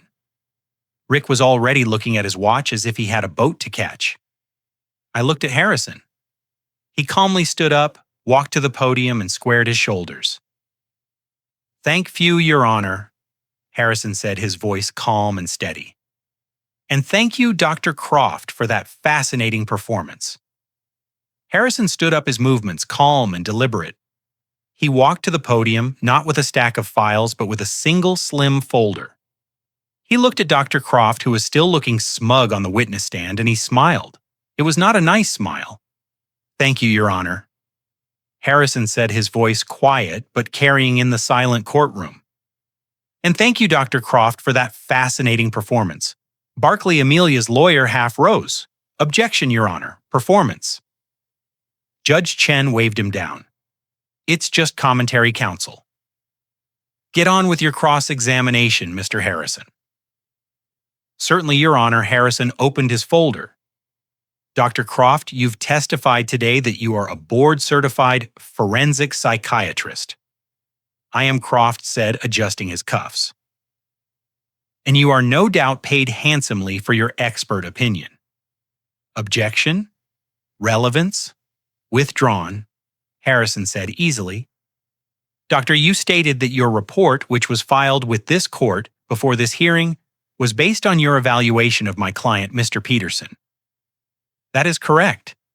My evaluation and the extensive anecdotal history provided by his daughter. Ah, yes. The anecdotal history, Harrison said, nodding. The stories of forgetfulness and confusion. And based on this, before you ever met my client, you had already formed an opinion. Had you not, I had formed a hypothesis? Croft said, his smile faltering. Based on the clear pattern of behavior, a hypothesis so strong you felt comfortable writing and signing a sworn declaration that my client was incompetent before you ever laid eyes on him. Is that correct? My evaluation simply confirmed my findings, Croft said, shifting in his seat. Did it? Dr. Harrison said. Because I'd like to talk about that profoundly disturbing clock drawing test. Croft's confidence returned. Yes, a classic sign of perversion. He was stuck, unable to complete a simple doctor. Harrison interrupted, his voice sharp as a razor. Are you an engineer? No, Croft said, confused. I am a psychiatrist. Have you ever studied architectural drafting or structural engineering? Of course not. Then you would have no way of knowing, would you, that what you are calling obsessive-compulsive perversion is what an engineer would call precision. You wouldn't know that my client didn't just get stuck. He drew a perfect, scaled, and mechanically sound schematic of an analog clock's escapement mechanism from memory. Harrison turned to the judge. Your Honor, my client didn't fail a simple test. He aced a complex one. He did something I doubt Dr. Croft or anyone else in this room could do. He drew a blueprint. Amelia's lawyer was on his feet. Objection. My colleague is testifying, sustained Judge Chen said. But she was looking at the drawing on her desk with a new intense curiosity. Mr. Harrison? Do you have a question for the witness, I do? Harrison said. Dr. Croft, in your expert opinion, is it common for dementia patients to be able to recall from memory the precise gear and pallet fork mechanics of an analog clock Croft's tan looked a little green? It's the fixation is the symptom, just a yes or no. Doctor, is it common? No, Croft whispered. Thank you, doctor. No further questions. Harrison sat down. Barkley, seeing his case was suddenly on fire, tried to jump in. Your Honor, the petitioner rests. We believe the evidence is clear, and we ask for the emergency petition to be granted. Judge Chen looked at him. The petitioner rests after that cross-examination. Bold move, counsel. Mr. Harrison, does the respondent have a case to present? Harrison stood up again, his calm never wavering. We do, Your Honor. The respondent calls Dr. Evelyn Alistister to the stand. A stir went through the courtroom. Even Barclay's jaw dropped. Amelia, confused, looked at her lawyer, who, a moment later, Dr. Alistister walked in, radiating an authority that made Croft look like a cheap suit. She was sworn in. Harrison began. Dr. Alistister, please state your name and profession for the court. I am Dr. Evelyn Alistister. I am the Chief of Geriatric Psychiatry at the University of Washington Hospital and Medical School. I have been in practice for 30 years. Croft, I noticed, was sinking in his chair. He knew her. Doctor, thank you for coming. Did you have occasion to evaluate my client, Mr. Paul Peterson? I did, she said, her voice crisp. At your request, I conducted a full 3-hour clinical evaluation of Mr. Peterson at his home on Wednesday, October 18th, the day before Dr. Croft's chat. And what did your evaluation consist of? It consisted of a full medical history review, a verbal recall test, abstract reasoning puzzles, and of course the standard mini mental state examination, or MMSE. And what were your findings, doctor? My findings, she said. Putting on her glasses and opening a file were unequivocal. Mr. Peterson is well. He is one of the sharpest men his age I have ever had the privilege of examining. Amelia let out a small, strangled gasp. Dr. Croft Harrison testified that my client suffers from paranoia agitation and cognitive decline. Did you find any evidence of this? Dr. Alister gave a small, dry laugh. No, I found evidence of anger. Justifiable anger. I found frustration. Justifiable frustration. What Dr. Croft calls paranoia. The belief that his family is against him. I would call an accurate assessment of the situation. The man is under a hostile, fraudulent legal attack. He's not paranoid. He's correct. Objection. Barkley shrieked. She's opining on the case. Sustained, Judge Chen said. But she was leaning forward, her eyes fixed on Alistister. Just stick to your medical findings, doctor.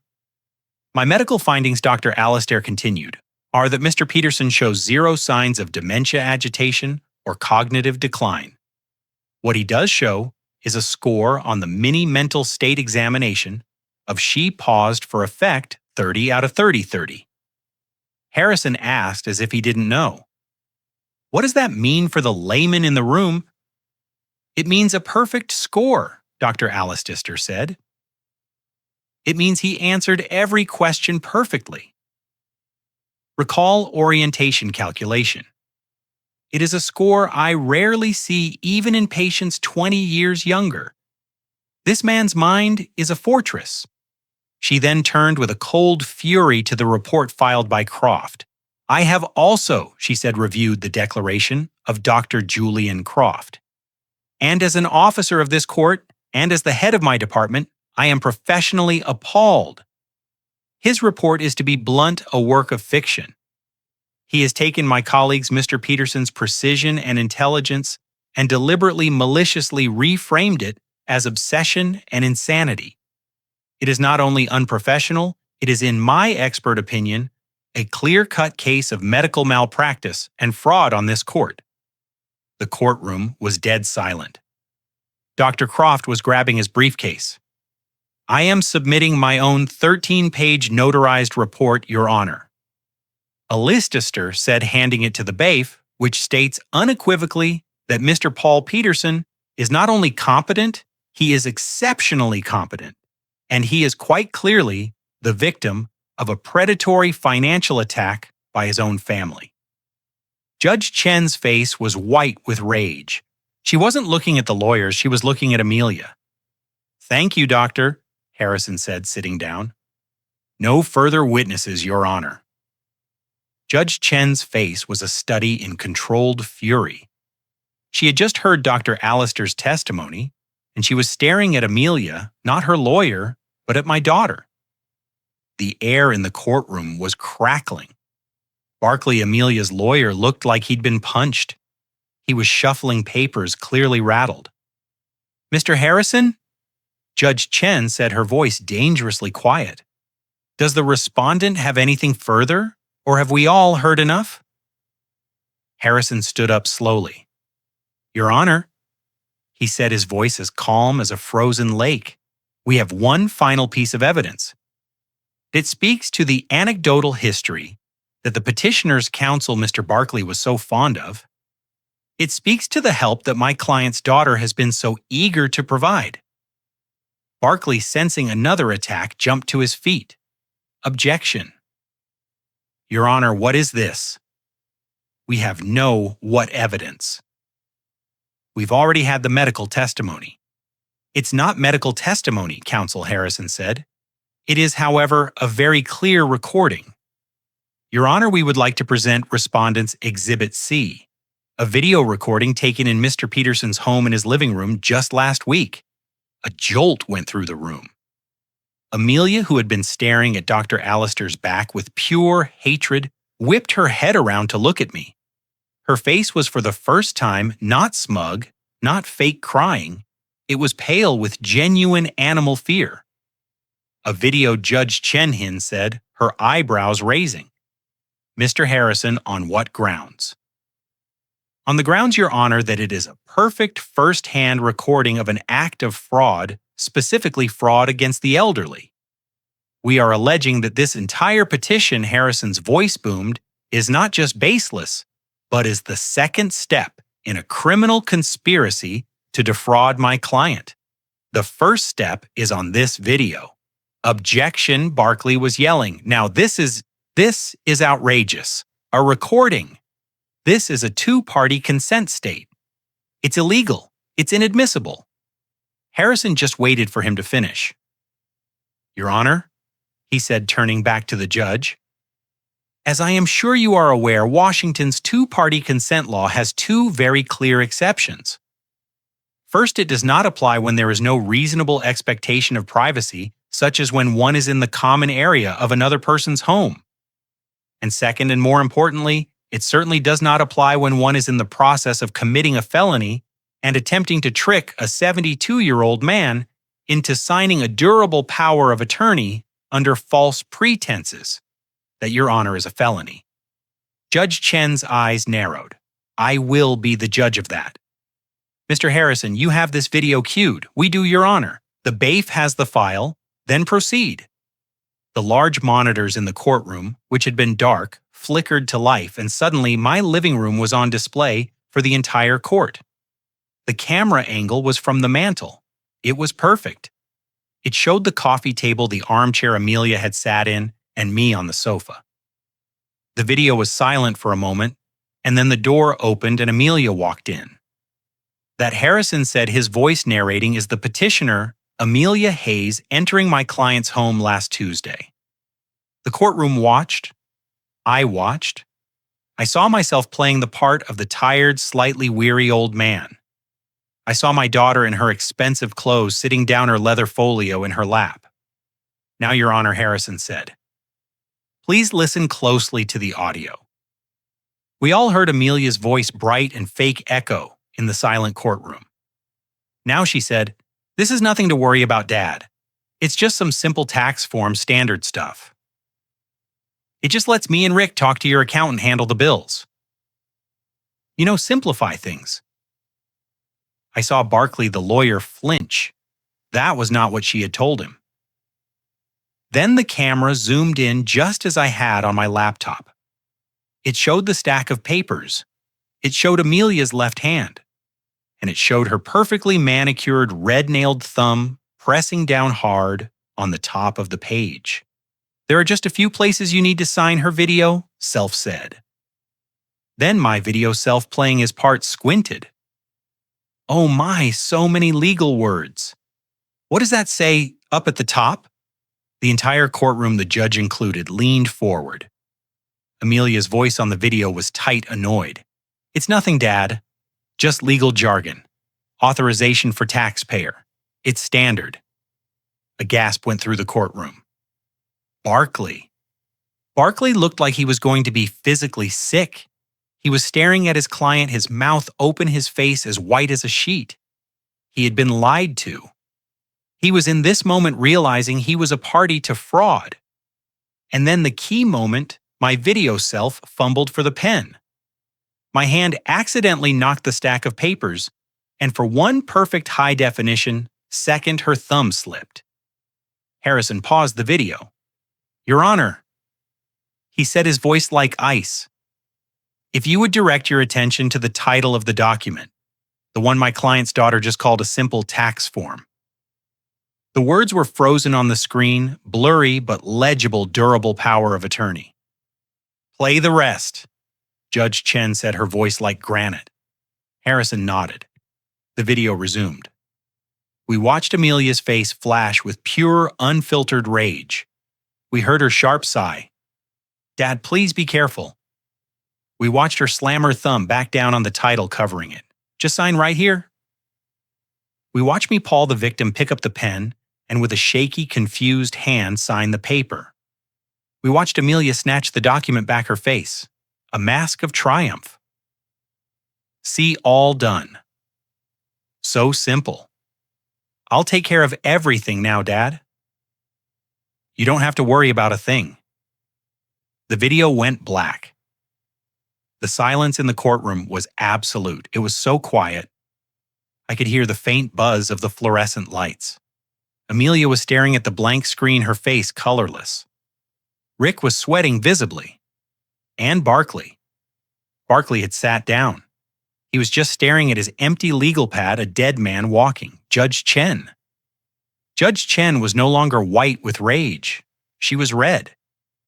A deep, dark, terrifying red was creeping up her neck. She took off her glasses, she cleaned them slowly, she put them back on. She looked at Amelia, and her voice when she spoke was not a judge's. It was the voice of a woman who had just seen pure, unadulterated evil. Mr. Barkley, she said, her voice shaking with quiet fury. Do you have an explanation? Barkley stood up, his knees shaking. Your Honor, I have never seen this. I was not aware. You were not aware. Judge Chen repeated that your client was committing a felony in order to build the anecdotal evidence for the case you just presented to me. You were not aware that this entire petition, this entire proceeding, is based on a lie so profound it is frankly staggering. Harrison stood. Your Honor, he said, the respondent moves for immediate dismissal of the petition with prejudice. And Your Honor, we are not finished. Judge Chen's face was a deep, dark, terrifying red. She looked at Amelia, and her voice when she spoke was not a judge's. It was the voice of a woman who had just seen pure, unadulterated evil. Mr. Barkley, she said, her voice shaking with quiet fury. Do you have an explanation? Barkley stood up, his knees visibly shaking. Your Honor, I have never seen this. I was not aware. My client assured me. Your client, Judge Chen, snapped her voice now, like a whip crack in the silent room. Your client, Mr. Barkley, is a liar, and you, sir, are either a fool or a co-conspirator. You have stood in this courtroom as an officer of this court, and you have presented a case based on this performance. You have presented fraudulent coached testimony from a charlatan. You have presented a fraudulent petition based on a felony. Your Honor, I must object. Barkley pleaded, his voice squeaking. Objection. Objection to what, counsel? The judge roared, finally losing her composure. To the truth. To the video.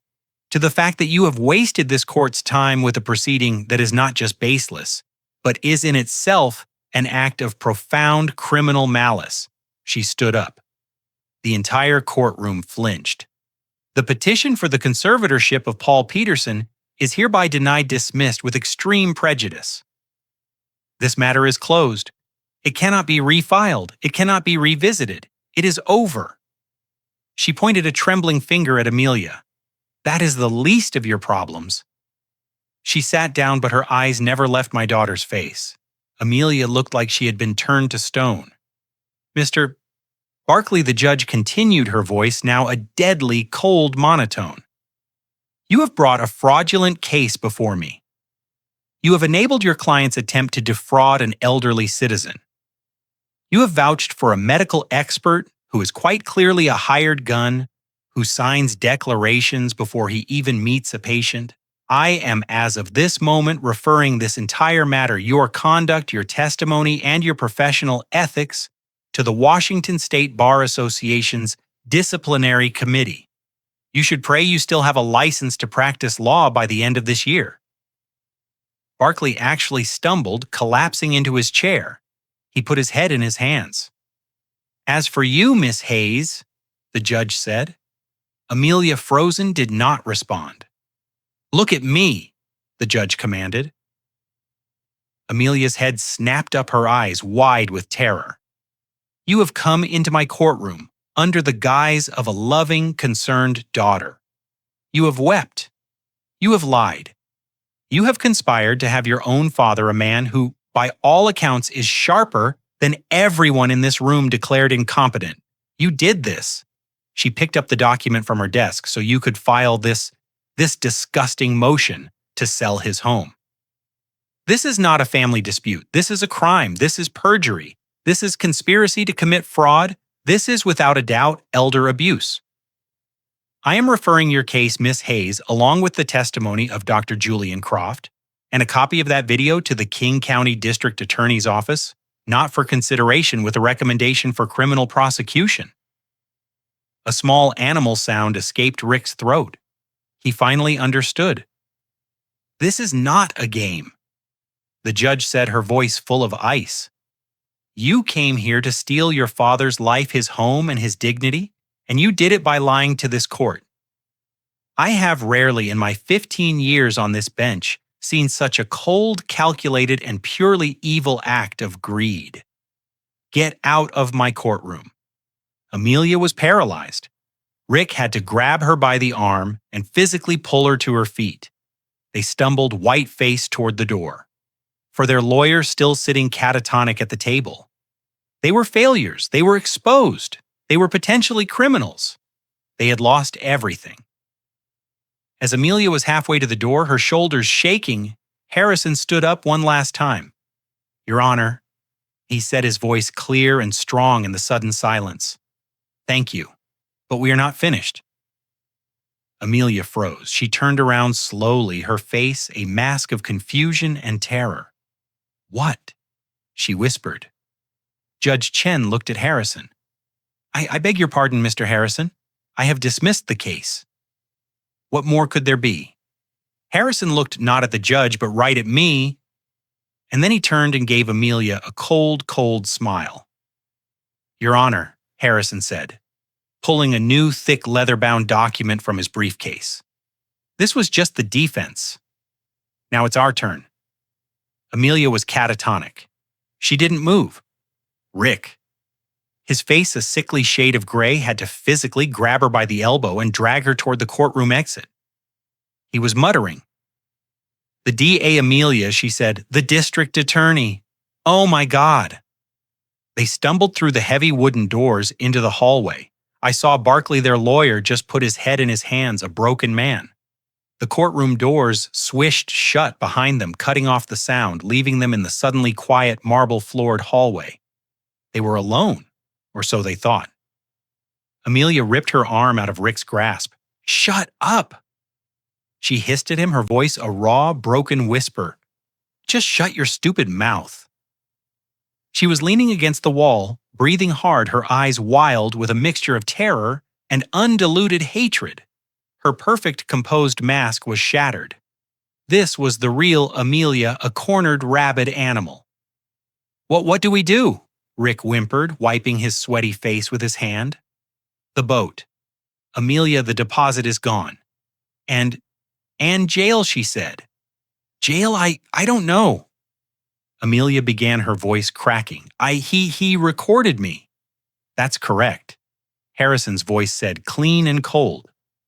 Amelia and Rick froze. They spun around. Harrison and I hadn't stayed in the courtroom to celebrate. We had followed them out, and we were now standing between them and the elevators, blocking their only escape. Amelia stared at us. Her face, which had been pale with shock, was now mottling with a new dark rage. "You," she spat at me. You did this. You bastard. You've ruined me." She actually lunged at me. Rick, in a single moment of useful action, grabbed her around the waist, pulling her back. "Amelia, no, not here." "That's good advice, Rick," Harrison said, adjusting his tie. Well, he didn't even look ruffled. He was looking at his watch. "It's 11:30. We have a lunch reservation. Get out of our way." Amelia shrieked, her voice echoing in the hall. "Haven't you done enough? It's over. The judge said it's over." I took a step forward. Rick flinched. "Rick?" Amelia just glared, her chest heaving. I looked at my daughter, the person I had raised, the person I had loved. She was a stranger, a venomous, empty stranger.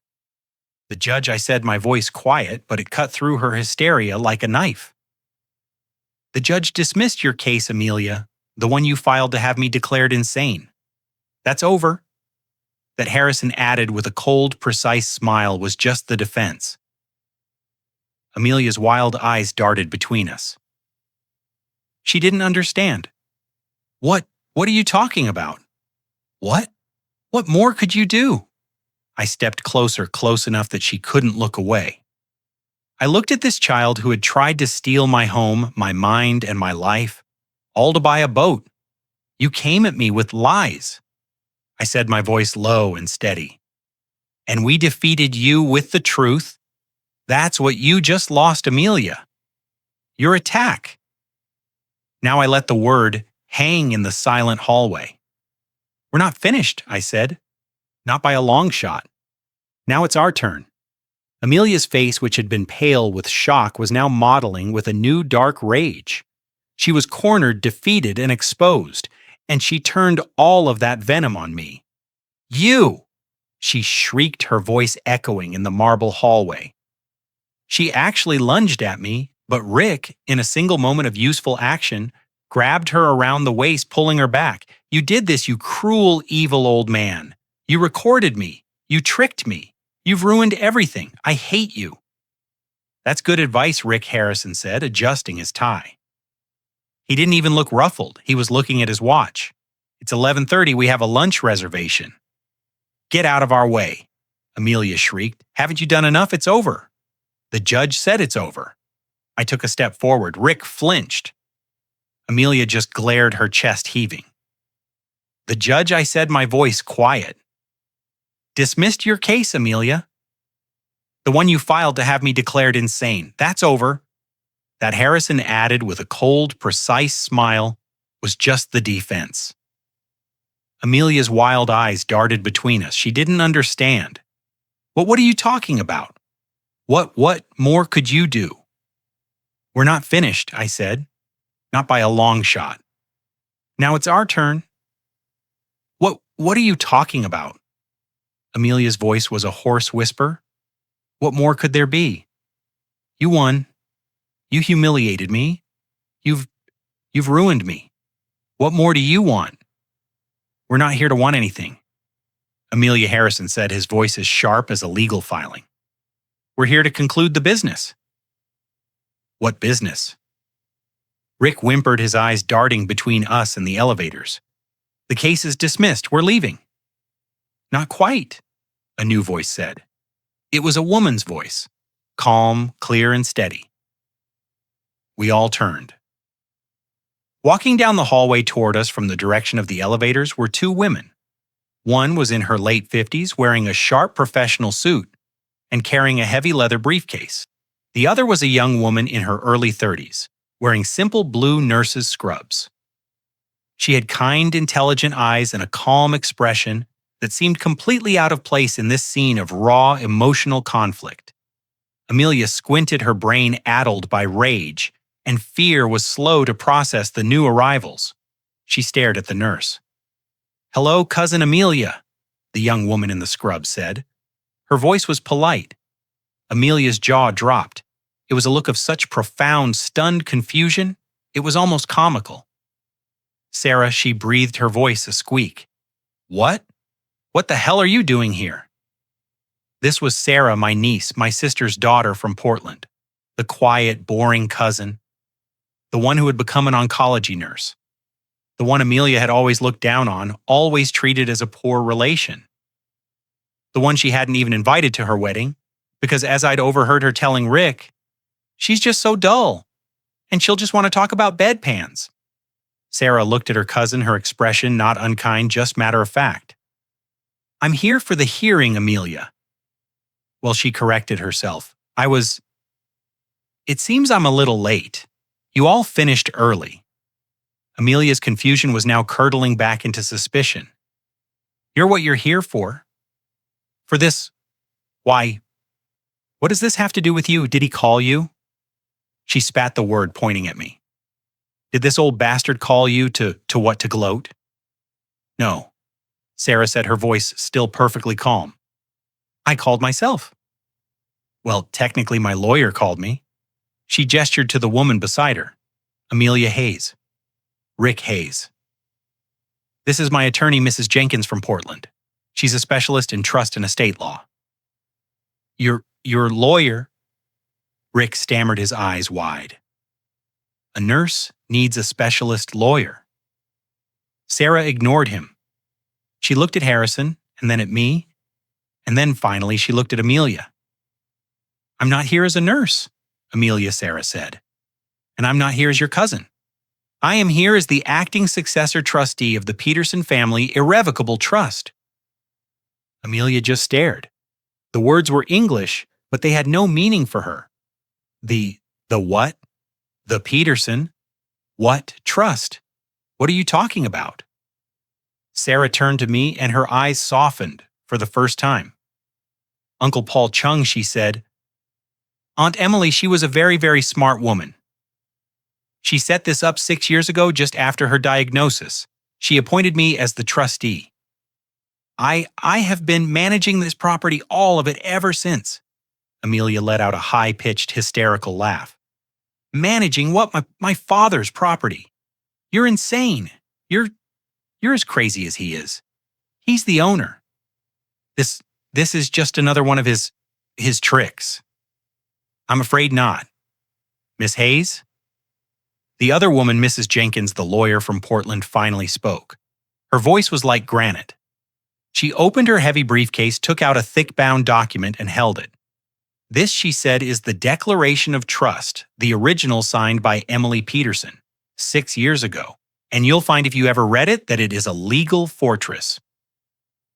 Mrs. Jenkins looked at my daughter with the cold, dispassionate eyes of a mortician. The house you just petitioned the court to sell has not been in your father's name for 6 years. It belongs to the trust." Amelia's face went from rage to a bloodless, waxy white. "What the $4 million estate," Mrs. Jenkins continued. "The brokerage accounts, the retirement funds. The entire portfolio you just tried to seize control of by having your father declared incompetent belongs to the trust. Your father," she gestured to me, "is the lifetime beneficiary. He is legally entitled to live in the house and receive all the income from the investments, but he does not own them. He has no power to sell them or to give them to you. And you? She said, her voice dropping, "have no claim to them." Rick was whimpering. No, that can't be. That can't be legal. It is, I assure you," Mrs. Jenkins said, "100% legal and permanent." But that's not even the best part. She put on a pair of reading glasses and flipped to a page in the document, a page that had a small yellow tab on it. "Your mother, Miss Hayes, was a very thorough woman. She anticipated this day. She anticipated you." She began to read. Clause 4, Section B. "If any named beneficiary," and she lists you, Amelia Hayes, by name, "shall in any way, shape, or form contest this trust, or if said beneficiary shall take any legal action, such as a conservatorship proceeding, in an attempt to seize control of the assets of the lifetime beneficiary Paul Peterson." Mrs. Jenkins looked up over the top of her glasses right at Amelia. "Then, in that event, the gift to said beneficiary shall be void. That person shall be deemed to have predeceased the truster, and they and all of their issue shall be permanently and irrevocably disinherited from any and all portion of this trust." The hallway was dead silent. Even the air seemed to have been sucked out. Amelia was just standing, staring, not breathing. Rick. Rick the idiot was the one who broke the silence. He whispered, his voice trembling. What does that mean?" I looked at my daughter, my child, the stranger who had tried to destroy me, and I felt nothing. Just the cold, final click of a lock falling into place. I stepped past Harrison. I stepped past Sarah. I stood in front of my daughter for the last time. It means I said, my voice clear and steady, that by filing that lawsuit against me, the lawsuit you just lost, you have just legally and permanently disinherited yourself. Your mother, your brilliant, loving mother, she gave you one final test, Amelia. She gave you a choice. You could have loved me and waited, or you could have tried to take it all. I looked at her, my heart dead, and you failed. Amelia didn't scream, she didn't faint, she just deflated. All the rage, the venom, the life went out of her. Her knees just unlocked. She didn't fall, she just slid down the marble wall. While crumpling into a heap on the floor, her expensive suit ruined her face as empty as her future. She was finally finished. I am Paul Peterson, and I am 73 years old. It's been a year. I'm sitting on my front porch, in the same chair I've sat in for 20 years. It's quiet, the Seattle morning is cool and damp, and my coffee is hot. The house is silent behind me, but it's a different kind of silence now. It's not the lonely, aching silence of a widower hour. It is the deep, profound, and earned silence of peace. The house is no longer a target. It is once again just my home. Harrison called me last week, not with bad news, with an update. He has a certain satisfaction in his voice these days. He informed me that Amelia's lawyer, Barkley, was suspended from the bar for 2 years. His career is over. He was found guilty of presenting a fraudulent case and failing his duty to the court.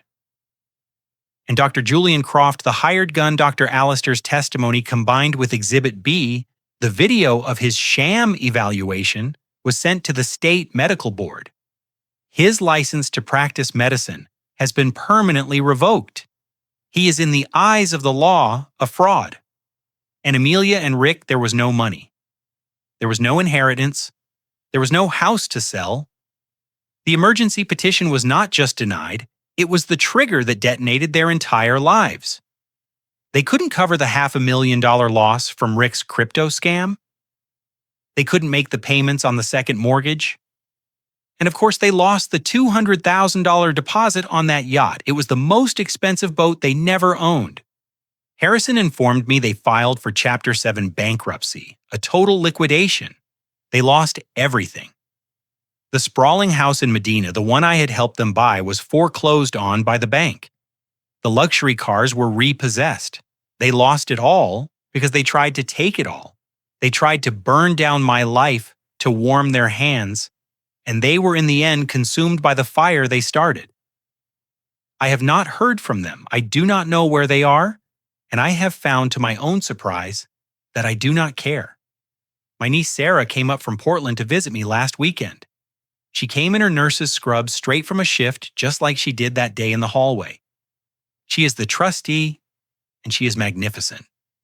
She sat at my kitchen table, the one where Amelia had planned her attack, and we went over the quarterly statements for the trust.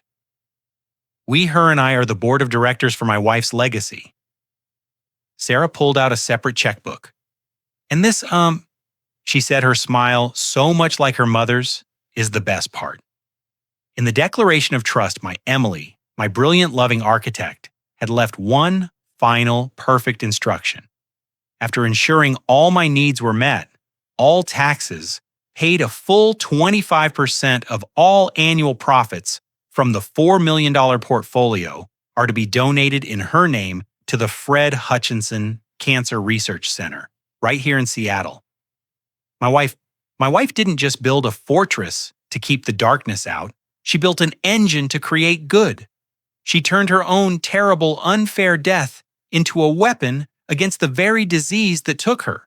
She was not just a planner, she was a visionary. I lost a daughter. I see that now. The daughter I loved was a fiction. The real one was a stranger I never knew. But in losing her, I found the full, true, and extraordinary story of my wife. And I learned something. I learned that sometimes silence is not weakness. It's not confusion. It's not despair. Sometimes silence is the time you spend reloading. This whole ordeal taught me a powerful and painful lesson. True strength isn't just about endurance or quiet sacrifice. It's about action. It shows that love and trust, when they are abused, must be met with wisdom and meticulous planning. My wife Emily demonstrated that the greatest act of love isn't always just giving. It is also protecting. She taught me that you must fight for your dignity, and that it's never too late to see the truth, even if it's a truth that breaks your heart. Sometimes the hardest boundaries are the ones we must draw with the people we loved the most, not to destroy them, but to save ourselves. Have you ever had to draw a difficult line with someone you love? Share your own experiences with setting boundaries in the comments below.